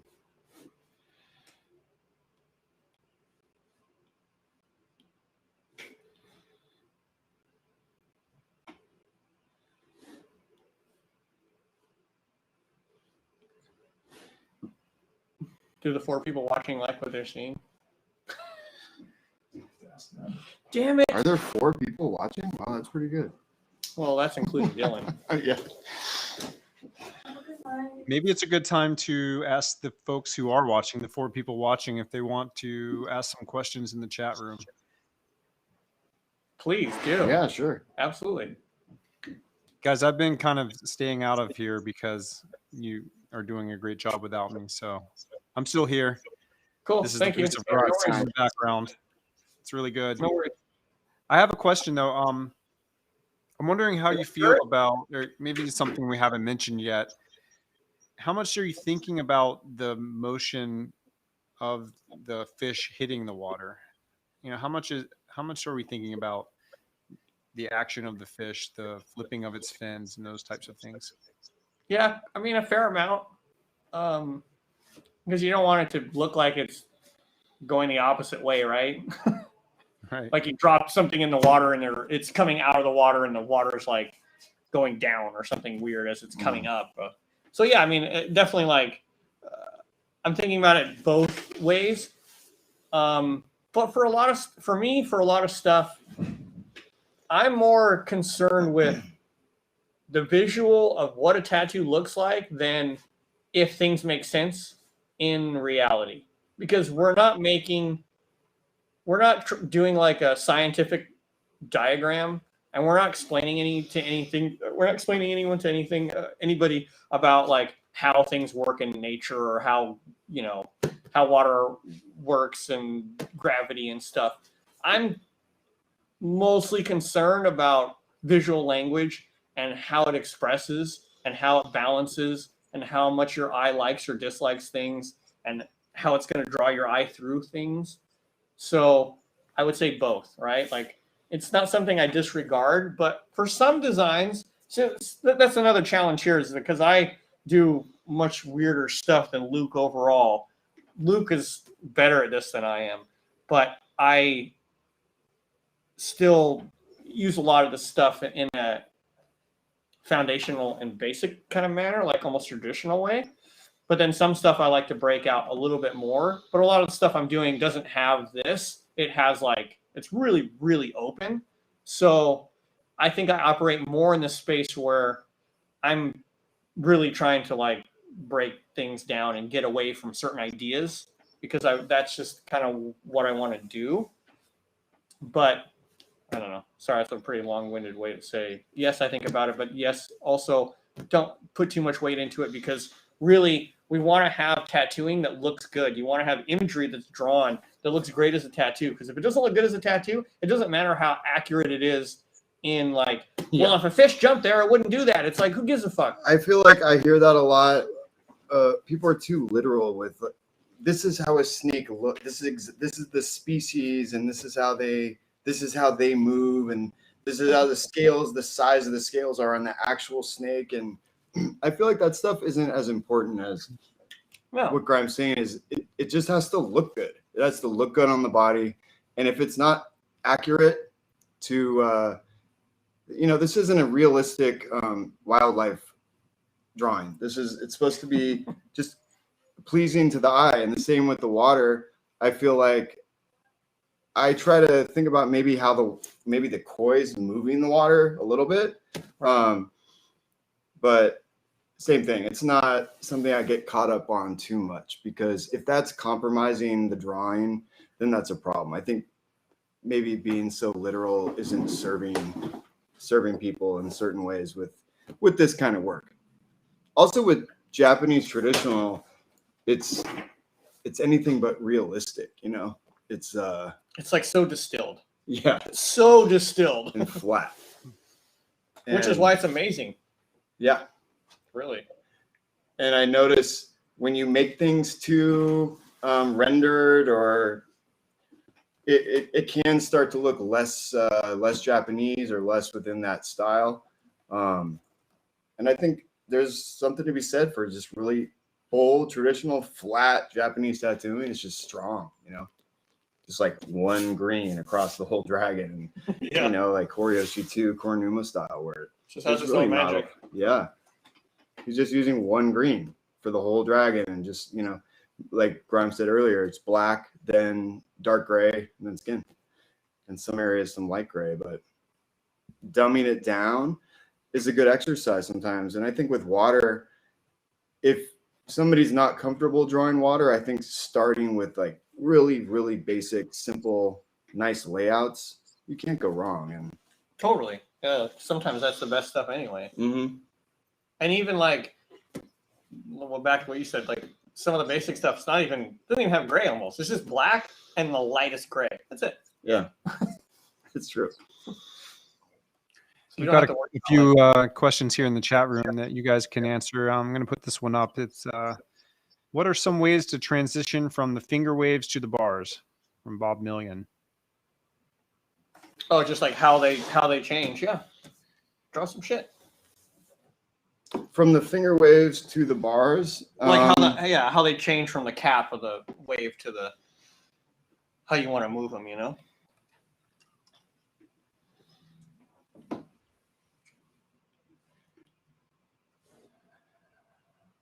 So let's see. Here's our finger wave. Which is a good question. So are you saying this part, the transition from the finger wave into the bar underneath? Yes. So this transition, that is a good question, because that can be really challenging with So for me, I like to have a gradual transition. So sometimes what I'll do, so you have a little hook here and you know it's transitioning into the underneath the curls or the bars or whatever we're calling it. And it's like that. So here, sometimes what I'll do is have another smaller one. This is a little bit fancier, but actually, let me get the airbrush. I'm just going to shade it to give you an idea of how that could look.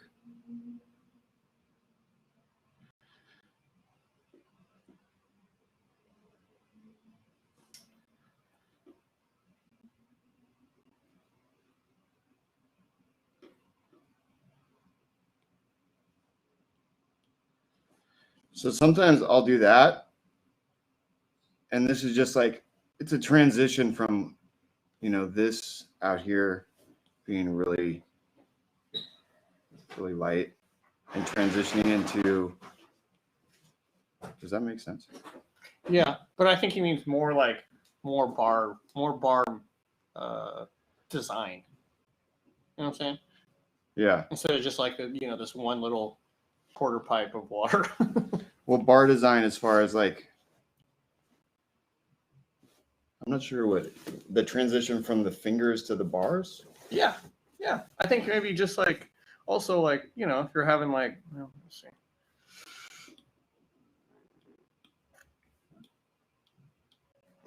Let's just say for the sake of argument, right? Like, I don't know. Like, say you want your water to occupy a space. I don't know. Let's make this. Whoa, that thing is big. I guess I'm not totally clear on the question. I don't know if I am either, but You seem to be. so let's say this is the shape that we want to do water on, because sometimes I draw water like this. So it can come, I mean, let's just do it like this. Whoa.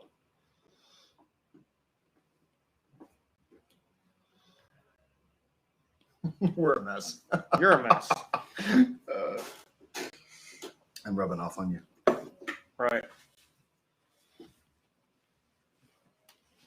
It's the new iPad, man. Keep telling yourself that, dude.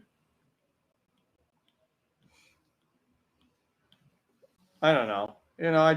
I draw water like this sometimes. And I go this guy, and then maybe this guy's going to go the other way. Have it climbing up. Very, very,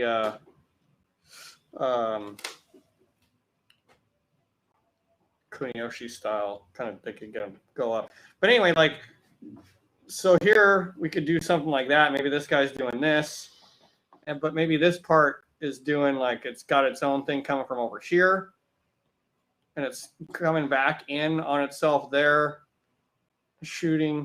And then this guy has its own little space here. I don't know, that could be doing its thing. And then this guy can, I don't know, maybe do like maybe this guy's falling, the bars are falling in on that one, like that. And that could even go all the way over to there, or maybe those ones are, maybe it looks better just doing that arc like that. But I think this is what he means, like where to pull off of, and like how like the to direction that you go. So this could be open, right? This is open. This guy's shaded off of this way, and then off of this one, we could have a bar here, so it's shaded down. So then you could have, you could have something like that, and then maybe this guy would do that. So then this would be like all dark, and these guys are shaded off that way. So you have this open spot, so you could go like a backwards and forwards thing, and then maybe you could erase that part, and then you could do that open or something. So this could be like that, shaded, and this could get a little darker there, and then you have these big spirals. Is that kind of what you mean, like as far as bar design and how to connect them and different ways to connect them and how to make them exist outside of? Sure, yeah, I think that's a great answer. Is there anything that you recommend not doing? Is there something that you've seen some tattooers do that's kind of, I don't know, appalling, or that you might want to warn us about? Yeah, he's gonna do this, and I'm gonna warn you. I was just going to elaborate on because what I said earlier was clearly not his question at all. But I see that one thing I like to do is again creating layers, right? So if I know this section of water is in the foreground, and let's say off this one I have a spiral, is I'm always thinking about where that spiral is going and it's continuing, you know? And then there might be a new section of water here. And that has a new, I'm almost looking at it as like a new set of bars, or however they're going to interact. Right. They're going to act differently and kind of on their own. So maybe this one just comes in front of that one like that. Especially with designing a sleeve, that was really helpful when it was explained to me that way, because this spiral is continuing going around and round and round. So sometimes it'll pop up again in another part of my drawing, but yeah, that's a good way too. The way they interact. Yeah. Because this section of water is here, and then do a little bit more building on the bar, like yeah. So we have this over here. Let's just call this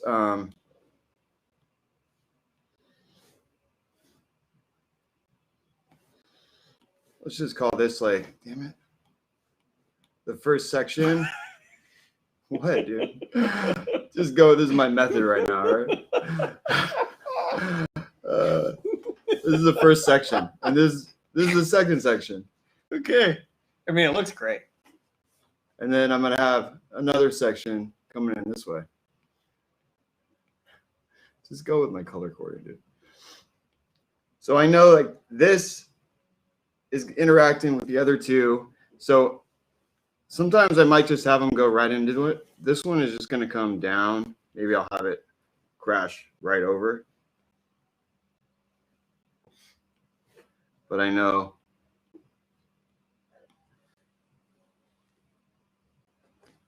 So this one is still going around this way. So later in the drawing, in the sleeve, I'm going to pull off of this one and use those bars. So these bars aren't just coming from nowhere. Like, if I'm drawing or designing something and you see these lines over here coming in on the sleeve, it's not that they look cool. They're there for a reason. They're coming off of this spiral. So those don't look that cool. No. This doesn't look cool, but I promise it could if it wasn't drawn by a kindergartner. My niece is really good at drawing. So, is she? Yeah. Could she teach me? Probably. But what are your thoughts on using color in finger waves or Japanese water? I personally don't like using it. I like black and gray. I like to keep it to black and gray for the most part. But I do like blue waves sometimes. When I've seen them, I'm like, that looks cool, man. I agree. Sometimes blue waves are really cool. But I think the aspect about black and gray water that also helps the design overall is it doesn't compete with your imagery. So you don't have to worry about, like, well, I can't do anything in the kind of blue realm on this giant samurai because the whole fucking water is blue. And you have a blue arm. It's a lot of blue if it's a lot. Or blue black or whatever. And then the stuff doesn't, and then if you have a large area like that, I know we're talking about color tats and nothing lasts forever, but sometimes that stuff also doesn't age as well. And then it just becomes a little bit harder to have the longevity. Not to say I haven't done some blue water or some red water. Mm-hmm. Sometimes I'll see blue water and I'm like, I really like the way that looks. I mean, it has that kind of that feel to it. And maybe if it's a small section of water, it looks cool. I don't know. So this is a full sleeve of it. I don't think I'd be into that. Right. So this is something we can talk about, how to shade bars that I've seen people do that. I don't know. I might be committing some kind of faux pas a little bit here because I'm not the authority on water. But one thing that I'm not a fan of, let's just say let's say we got a rock here, right? And let's say we have a waterfall going over this rock. it's continuing over here. It's all shaded in, all black. Looks all nice. It's not blue. It's black. It's blue. Nope, no. That's blue. This is You're black. using This is blue. a black rock. Or you're using blue right No, it just looks like it. So now we have to figure out how to do shading here, right? So for me, you got to pick which one you want to be on top, quote unquote. Which one's going to be on top, right? Which one's going to be closest to the viewer and have the least amount of shading in it? It can be this one. It can be this one. It could be any of them, honestly. Sometimes I like to pick the top guy, but usually not. I like to go kind of here. I like this guy. So we're going to keep this guy into the open spot, right? So even on my stencil sometimes, or my drawing, if I'm freeing, I'll put an O so I know it's open. So I know not to shade anything in there. I know not to tattoo anything in this bar so I don't screw it up, right? Because to me, this is a transparency. It's not going to have any shading. Or if it has any in it, it's going to be really minor. And then this one is going to have a little bit of shading, but very light for what I'm going to do in my style, right? Okay. And then this one, and then this one, okay? But they all have to be shaded off in a way that makes sense. So this one has to be shaded off the bar this way, going that way. So it has to be shaded off the bar, headed toward the other bar. Same with this one. It has to go that way. Shaded off the bar. And then this one has to go the other way. Shaded off the bar that way. Right? So they all kind of have a thing. And then on this one, because this one's a little darker and a little bit farther away and maybe not as thick, you could show a little bit of that rock going through, and maybe a touch there, right? Or something. Mm-hmm. But this guy wouldn't have any, or maybe you just have like tiniest bit of light gray or something in there.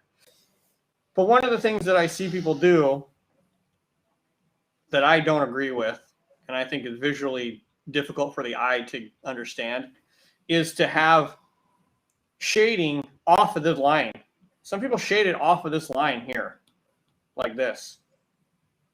Oh yeah, no. And I just don't like it. I think it looks bad visually. You mean shading that direction? Yeah. So you would just have shading on shading, no skin in the middle. Exactly. Yeah. Well, I've seen it. Yeah. You know, it's not dark. Right. Like this will be black and this will be like a light gray. And but you're saying still, they shaded like the whole bar solid, or no, they might shade like that. Yeah, might shade like that. Yeah. Uh-huh. Super. You're like, backwards. okay, yeah, it's a little hard to Right.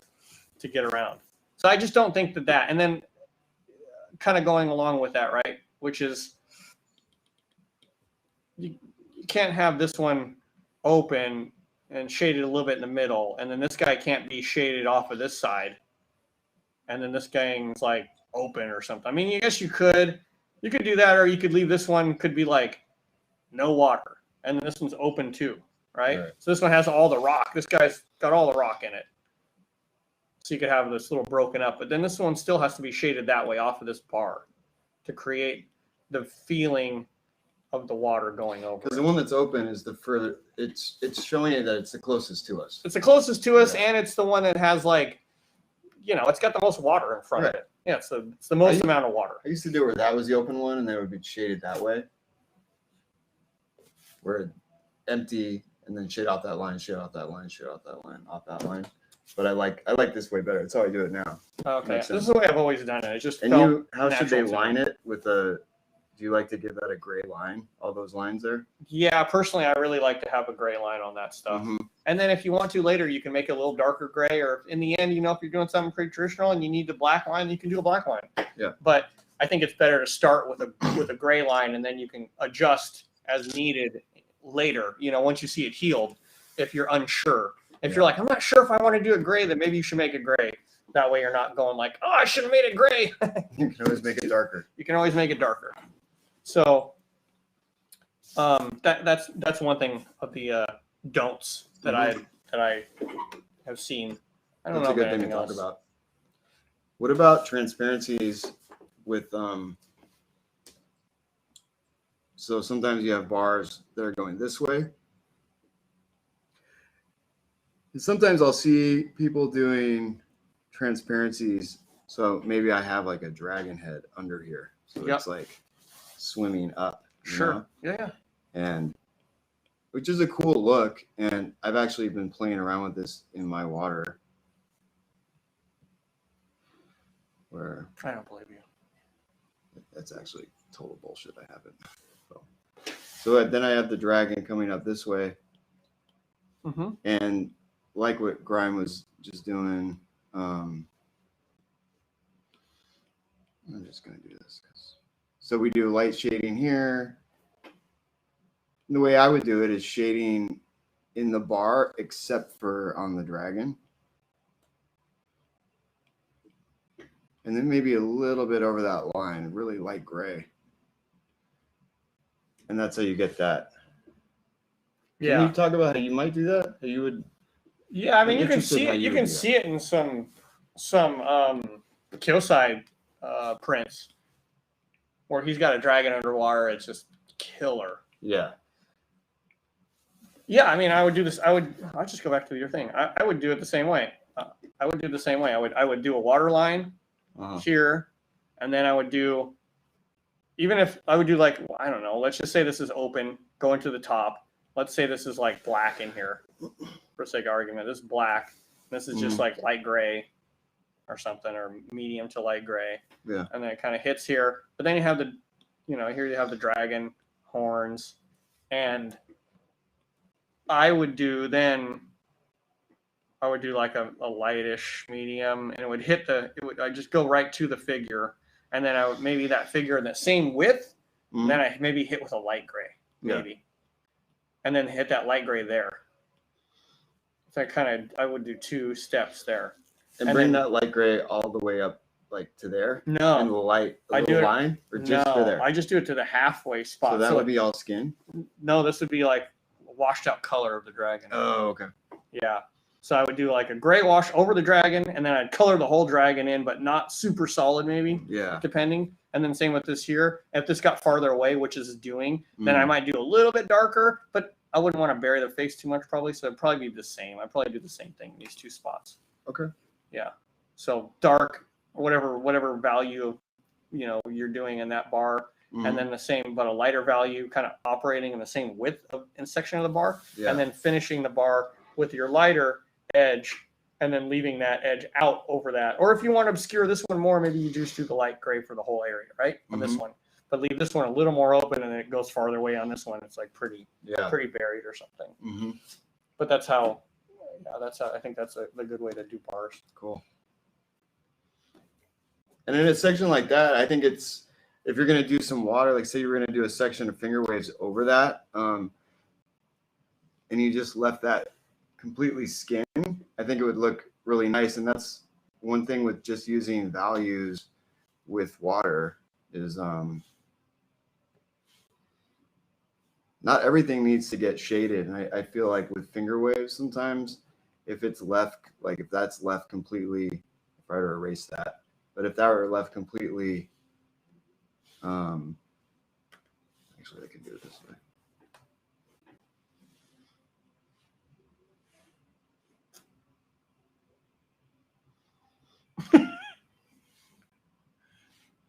I gotta watch this fancy move. Damn it.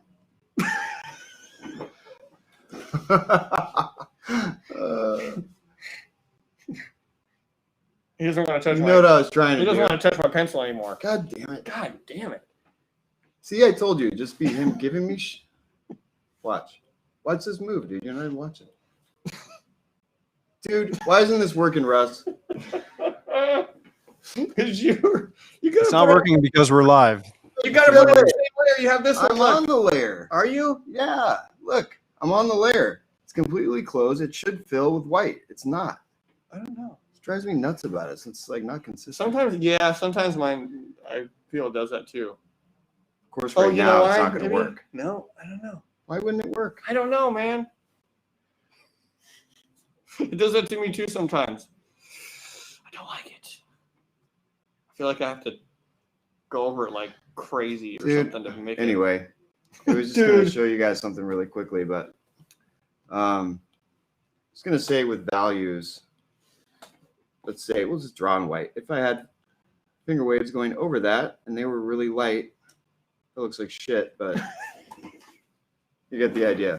I wouldn't want to shade the finger waves the same tone as the gray here, I'd almost just leave it skinned so that is brought forward over those bars. That's all I was trying to say. But yeah, and I find too the longer I've tattooed, the less I've probably shaded toward into the fingers of the finger waves. I think I used to shade into the kind of little edge here a little bit and stuff, and now I really don't do any of that. I just let them exist as neat negative space images within the composition, and I think it really has a really interesting look as just that. Mm-hmm. If you were going to shade, like I'm noticing that too, is trying to do less and less in the waves themselves.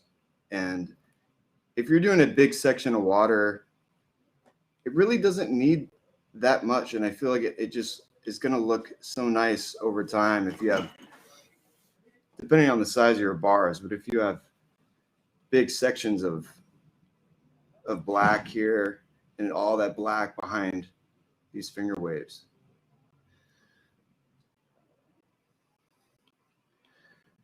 In whatever capacity that is behind, whether it's bars or you have mist or you have rocks or whatever, it just has such great impact, I feel like, and you don't need to put a lot in those finger waves, you know? Oh yeah, I agree. Maybe a little bit. Would you do a little bit of gray, like coming off of there? And maybe. Would maybe you not? Lightly. Yeah, maybe just lightly though. Yeah? Yeah. So you would leave that entire thing skin? Mostly. Mm. Luke, I've got one of your drawings up on the screen from your set that might be relevant for this. You can really see, you know, the contrast between the heavy blacks in the bars and the mostly empty light grays in the waves. Yeah, that was one of the last ones I did. I liked the way that one came out a lot. Yeah, we talked about that actually, because he was shading some of mine and I was like, it's too shaded. Yeah. I was like, just erase. I erased a bunch. Yeah, you told me to back off a lot on all. Yeah, which was interesting. And even now that I look at that, I'm like, you know, I could have done less. Yeah, I think I see less than that. Well, there's this area right here where we go from dark bars to wave, where I can see you kind of had to figure out a solution, you know, how to get out of that gray more quickly. Oh yeah, yeah, and I sometimes think you handled it well, but yeah, I can see why, you know, now that you're wishing that you'd left more waves lighter. Are you wondering if you should have left those a little lighter? I think they could be lighter for sure. I think I was trying to show layers and pushing some areas back, but yeah, they could be lighter. The ones in front could be just skin for sure. Yeah, but I think also too, just in defense of that, is that if you're creating just a piece that's singularly water, if you just have all the caps be skin, it's not going to have much dynamic aspect unless you're doing it like really traditional and you have like a really traditional layout the way you're doing it. But if you're doing something that's a little more Western and kind of whatever, progressive or different, I think it's going to need a little bit of spatiality to create just a little bit more interest for the eye, because otherwise it'll just be like black bars and a ton of like negative stuff. You'll need a little bit. Sure. Yeah. And I think with this, if I had left a lot of its skin, it might have looked unfinished. And I think I wanted to show how you would shade it just to the viewers where the shading should be placed. But right. Yeah. Thanks, Colby. Let's talk for a minute about the edge of the piece. I've always called it a scalloped edge, but Luke, I've heard you call it something else. Mercury, I think is the word you're using for it. Yeah, the Mercury line. Is there anything to keep in mind when drawing that? Say again? Are there any ideas to keep in mind when you're drawing those? Sorry, dude. I'm just cursing at the iPad. It's his first time. So I use this thing all the time, and I use Grimes, and it's his iPad. It's a newer one, so it doesn't work. It's horrible. Yeah, They built it upside down. It's the Australian version. It's the Aussie version.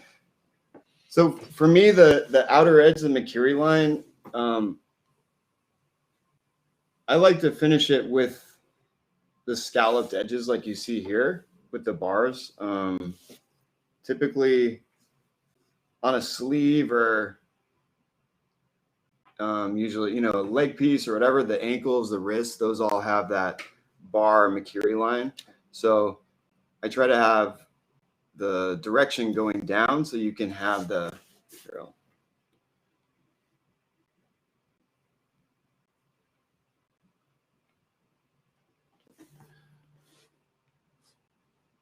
Oh yeah, this is the brush I like.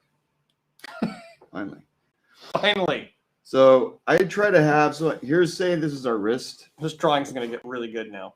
This is going to be incredible. This feels so good right now. It feels right. So here's the wrist.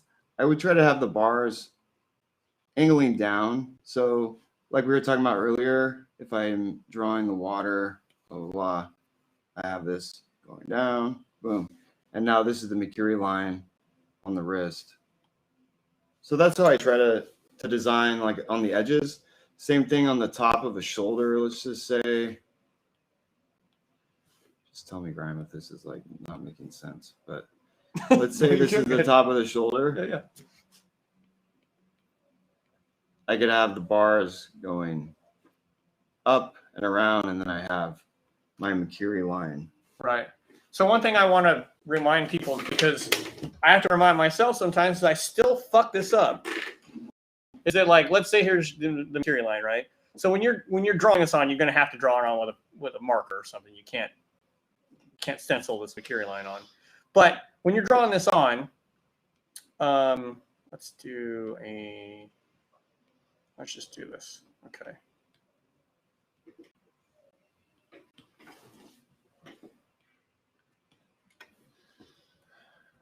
So we're going to just kind of follow his there. And this is the line that this is the line that we wanted to follow, right? So we have we kind of know what we want to do with this water bar. So now we have to figure out where we want these to arch, right? Where you want this like undulating kind of border to be. So I think one of the things that there's a couple things. First of all, make sure that this thing you're doing here is either in the lightest gray ever or just water when you're doing it, because sometimes I'll go and like do my damn line, right? I'm like, here I go, I'm tattooing, pull my line, mark this thing. I'm like, oh, I want to mark this thing like here or something, right? And then I want to do this one. And then I'm like, okay, this one I want to go here. But then really when I come back and I realize that like maybe once it's all in the skin that I want to move this line a little bit back farther than it was. Maybe it was tattooed here. Maybe I need to move the line a little bit back. So I moved it back. Sorry. So maybe I tattooed the line here. When I drew that, I want to make it clear, I don't outline the outer Mercury line at all. I just drew that to show the shoulder, but just so people know that I didn't intend for you to think to outline that edge either. Right. So maybe I've done this line here, but then I realized that maybe I wanted to pull the line in. Maybe this one I pulled my little line or whatever. I'm like, okay, I'll leave enough space for that skin to be. But then later on, I'm like, oh, I got to pull this line to here. And then I realized since I'm shading this in that I've got this shading and I want my shading to be here. And I got this line right there hanging out all ugly as hell, tattooed in that I can't, I got to figure out what to do with, right? It's my life. So just be really careful of that stuff. And I think the best way to do it really is to pretty much just pull the line only to there. Yeah. That's the best. Don't make a little thing. And then also, this is something I want to talk about too, is that, so this is the line that we're doing, right? Let's say it's the top of the shoulder. And let's say we have one really big bar.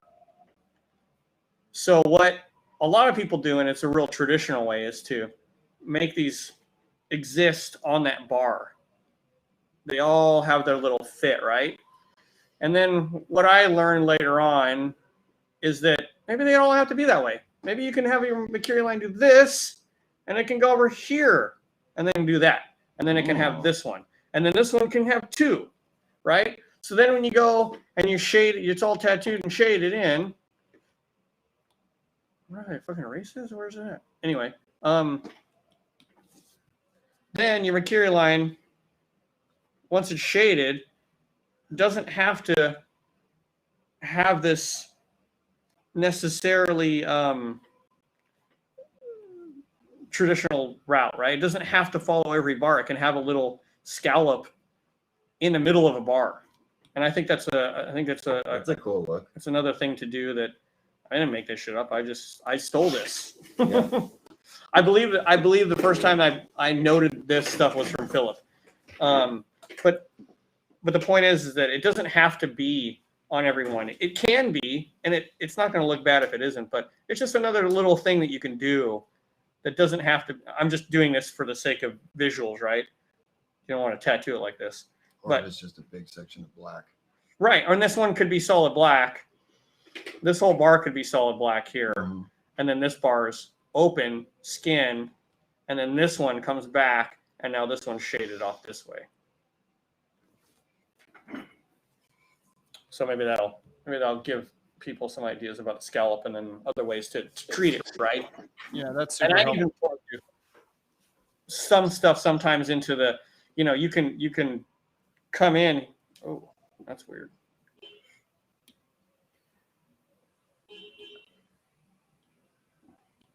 Tinderbox. You just find every weird. You like know everyone. Don't you? Tinderbox. That was what your thing was on. No, script. That was I put on Tinderbox that you said you liked. You're so stupid. God. I like the script pen Okay, cool. because it's got a nice taper to it. Oh, okay. I don't know what Tinderbox is, man. Yeah, me neither. It's your iPad. You are the one I blame. I don't know what you're downloading, man. It's got all kinds of viruses. But anyway, that could be the oops. You could have that go into there or whatever, and then the next one could the same thing, like if this is the line you wanted to follow, and let's say the bar is even bigger on this one, you could maybe have 3 like that. That could be your Mercury line. Mhm. It's just one bar, but it's a huge, and it has 2 scallops. Or, it has 3. Or, I wouldn't do it. I would try to keep them probably pretty uniform, but sometimes I think you can still do like 2. I think you could do that too. Now I realize a lot of these Mercury lines are at a border that will never be expanded beyond, like say at the wrist, when we know they're never going to get a hand tattoo. But Right. in the case of say like a rib, on a back piece, for example, like this one we have up on the screen. Yep. Tying into that later, say if the client decides to proceed and continue the bodysuit and get into the front torso, perhaps. Any thoughts about how to set up the new design to make it easier on yourself? You're going to have to take photos of that, of the their back piece with the Mercury line on the edge of the ribs there, and then maybe even mark it while you trace it or something, or with a photo, draw on that with a photo, and just have that already kind of worked out on paper. The what your background's going to do and how it's going to tie in, right? It doesn't have to tie in with bars, but it's going to have to tie in some way with that negative space, the negative skin coming off of the top of those bars is going to have to come into the piece somehow in a way, right? So I think that you just have to keep that in mind of like, what do you want your piece to be doing? What's it going to be doing? Or if it's a kind of a standalone piece and it's a different style and everything else, maybe it doesn't have to. Maybe it doesn't have to tie in that much, right? Maybe you don't want to pull it in. Maybe it'll look worse if you break up this Mercury line for this like little thing and a little bit of light smoke or something. And it's just going to be like, you know what? Just stay like that and exist as it is. Sure. So I think there's a couple different approaches to do there. There's a couple rules like with Mercury lines. I don't know. Maybe it'd be important to talk about. With the templates that we added in there, I think with the front piece, let's say,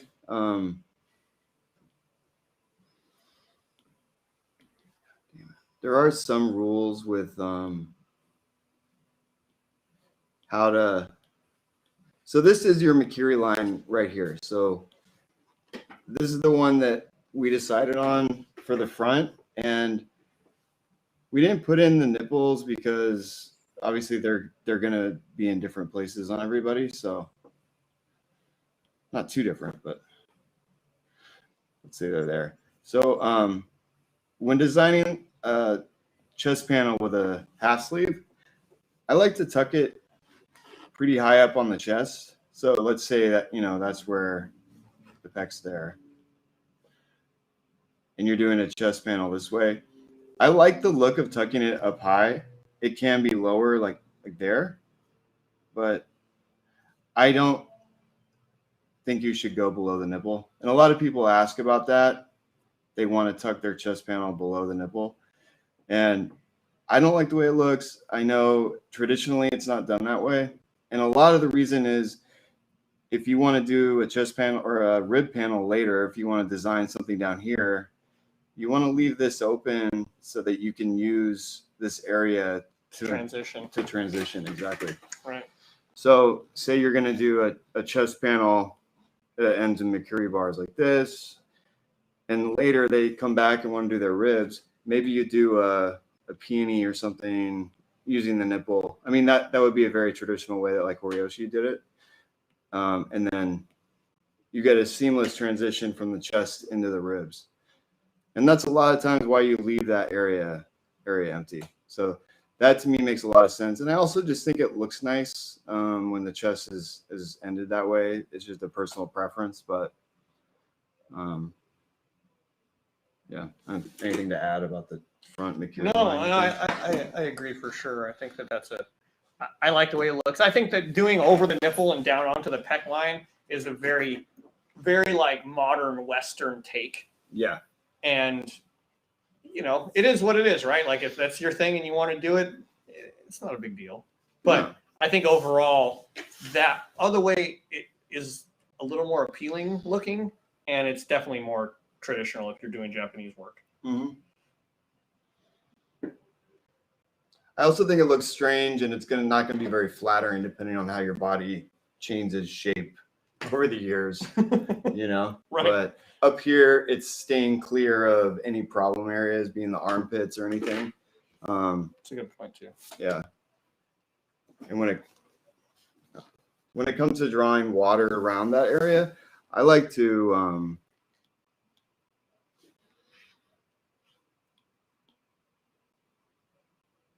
same thing, Grime was talking about it earlier, like drawing the water, maybe breaking off the armpit, so leaving this area kind of clear, because this can be, this area is a little bit difficult. Or you can do, there's so many things. You could have it come out of the armpit, Mhm. It could be coming out of the armpit there. It could be spiraling. It could be spiraling out of the armpit this way. And there's so much stuff you could do. It could be spiraling on its back and then shooting across itself. Something like that, something crazy, There's so many different ways you could do that. Yeah. Well, maybe not so many different ways, but there's No, totally. there's a couple. Yeah. I think, It doesn't have to be so straightforward, and that's the cool thing about doing water is that you can. It lends itself to creativity, right? It's not like human anatomy where you're like, well, that leg just doesn't look good, right? You can draw water in all kinds of weird ways and be like, I don't know if I like it or not, but it's interesting, But it's not like, well, that thing just looks terrible, for the most part, right? So it doesn't have the same kind of laws and like rules that you need for like figures and representational stuff, because it's a really distilled idea of what water does, and water can do anything. It takes shape anything and like move in ways, and so it lets you be really creative, I think. Yeah, have fun with it.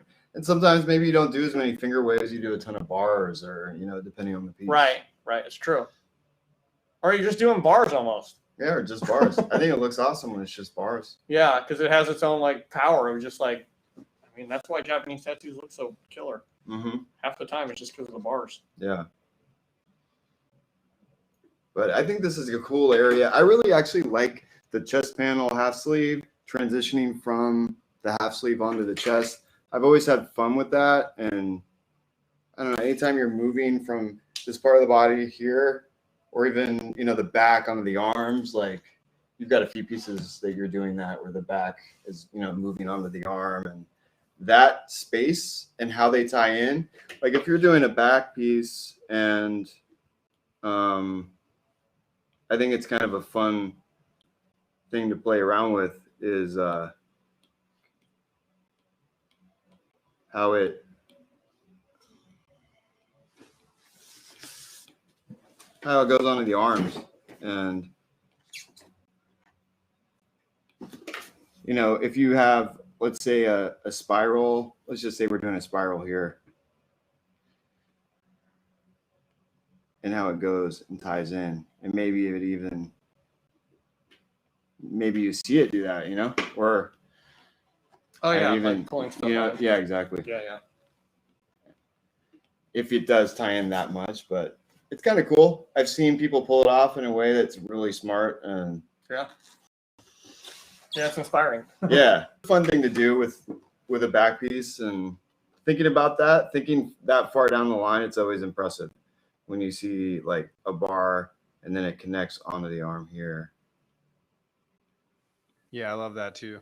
Guys, I want to know about your thoughts on getting clients to go big. So this whole time we've been looking at large scale tattoo designs. I know a lot of people watching are probably thinking, yeah, right, but how am I ever going to get people to trust me to go that big? So what are some strategies that you've found help with taking clients from, just small one session tattoos towards full body suits? Hypnosis usually. I just hypnotize them into thinking it's okay. I threaten them. He threatens them a lot. Look at the size of this guy. He threatens me all the time. That's why I'm even here right now. I mean, honestly, in the beginning, I think at the foundation of a lot of that stuff is that do good drawings and hang them up in your station, and somebody's going to come along and be like, that thing's cool. And you can be like, oh, that's cool. Thanks. I just drew it. I haven't done it yet. Oh, I'd like to get something like that. Would you? Cool. Let's do it. I mean, honestly, sometimes it's that easy. And that's how I started doing big work. That's 100% how I started doing, and that's what I was told as how that would work. And it worked. So I don't know if it's still the same way now, but doing work, doing bigger drawings, of course you got to do them. You got to do some work. You got to do the homework, right? Do the drawings, do a colored pencil study of it, hang it on the wall behind your station. Somebody's going to comment on it, I'm sure, at some point, and we have social media now, so that adds a whole nother layer, and probably a much larger layer of potential people who are interested in it. Hey, I've drawn this stuff lately. Let me know if you're interested. I never try to skin hog anybody, and I never try to talk anybody into something that they don't want to do and they're not ready to do, because it's just not right. The one thing I would say is if someone says they want a 3/4 sleeve or something, I want a half sleeve, and they already have tats on the other arm or whatever, and be like, we need to do a whole sleeve.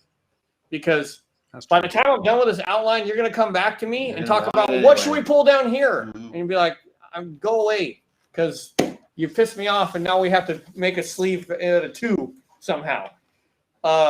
So that would be the only thing that I'd really kind of like say to kind of push toward, would be the sleeve thing. Otherwise, probably not. Like, unless someone wants something weird, like, I want half my back done. You're like, no, just do the whole back. But most of the other stuff is like, it is what it is, right? Like, let their comfort zone. Obviously, if they want 10 pounds of shit in a 5-pound bag, it's this big. Maybe you're going to have to tell them, if you want all that stuff, it's got to get bigger. But that's, I agree with Grime. I think a lot of times the work speaks for itself. And with Japanese, especially, there kind of are rules, like doing a back piece. You're just not going to stop it at the waist. It's not done that way traditionally, and B, it just doesn't look good. And I feel like just that alone, telling people what's flattering to the body, and seeing, looking at Grime's work or looking at my book and seeing all these other people that have done it and gone for it, just the environment gets people stoked on it. And I don't really have interest in doing, if someone is really strict on getting a back piece, full background, and they want to stop at their waist, I don't think I would do it. I would try to talk them into maybe doing no background or something like that, but there's certain rules with the Mercury line that I just would not break, and that would be one of them, like stopping the Mercury line at the waist on your belt line. That'd be hard for me to do too. I like Western style back pieces, honestly, that stop at the belt line, but I don't like them with a bunch of background. Right. I like them kind of like almost as a 1-point tat big. I think that's killer. But Like you could pull it off with some water at the bottom. Maybe, yeah, like water with no bars or egg something like that, or some style, mist. yeah. Of course, that's not Mhm. a thing. But yeah, I think if you're gonna do more of a traditional Japanese approach, I think that a person has to understand. Maybe it also be advantageous then talking about how to get more people to be interested is to have a book of really good traditional Japanese work. Find a book that has good bodysuits in it. Could be the Japanese tattoo. I got that one probably in 1993 or something. The first thing I got. It's amazing. Horiyoshi's World. Yep. Like there's so much stuff. We could get the book that I don't know if you can find them anymore. The book that we did on Horiyoshi. There's all kinds of stuff that you could use and be like, here, take a look at this and see what you think. And they'll be so pumped on it when they look at that. Like I have a framed piece from the Horiyoshi's World downstairs from Korenuma's book that I put on the wall framed. It's 2 back pieces. It's fucking awesome. I point at it all the time and say, yeah, it can look like that. That's what it needs to look like, And they're like, oh my God, that's so sick. You did that? I'm like, no, I didn't do that. I heard him say he did it. Okay, maybe. A couple of times, but no. So stuff like that, like I'm saying, just having that around is what really motivates people. Yeah, because a lot of people I don't want it just to be my word. Yeah, I mean, a lot of people are not exposed to it, right? So they wouldn't know. They wouldn't know the possibility and how cool it could be, or whatever. The overarching like view of like what tattooing can really be. Mm-hmm. Well, I think that might be a good place to wrap it up, guys. I know that One question from the viewers. No. Wow. Ouch. How many viewers did we get? 14. 15, maybe 16. Let's see. I mean, is there any other questions we should answer? I feel bad if anybody had any serious shit that they actually wanted to hear. All right, here's one more. How to decide on water placement when introducing another element like lightning or cherry blossoms floating down. Does one come first normally in design? I always do the background first. I would always do the water, the wind, and clouds first, and then pretty much decide where that stuff fits and the balance of it. The only thing I would say for the lightning and the cloud, I might want to figure out where I want my lightning to start from, like one little spiral spot that would be advantageous or like where I think it'd look good. But otherwise, like a cherry blossom or whatever, that to me, that stuff is just. I agree. I would always draw the water and then the cherry blossoms after, like have them floating into the water. That would always come first. Yeah. And lightning, same thing. I would just put that on top of it. So the lightning would be incorporated into the clouds that are already there, drawn on the paper. Awesome. Well, guys, I really appreciate you guys coming together for this live stream today and making this brush set happen too. This has been a real honor for me to work with you guys. And thank you, Russ. Yeah, it's been a cool project to work on, and thanks for working so hard on it for us. Yeah, appreciate that. I know you put a lot of hours and you were very patient with me, so I really appreciate all that, Russ. And by extension, patient with me. Thank you. Yeah, you're welcome, guys.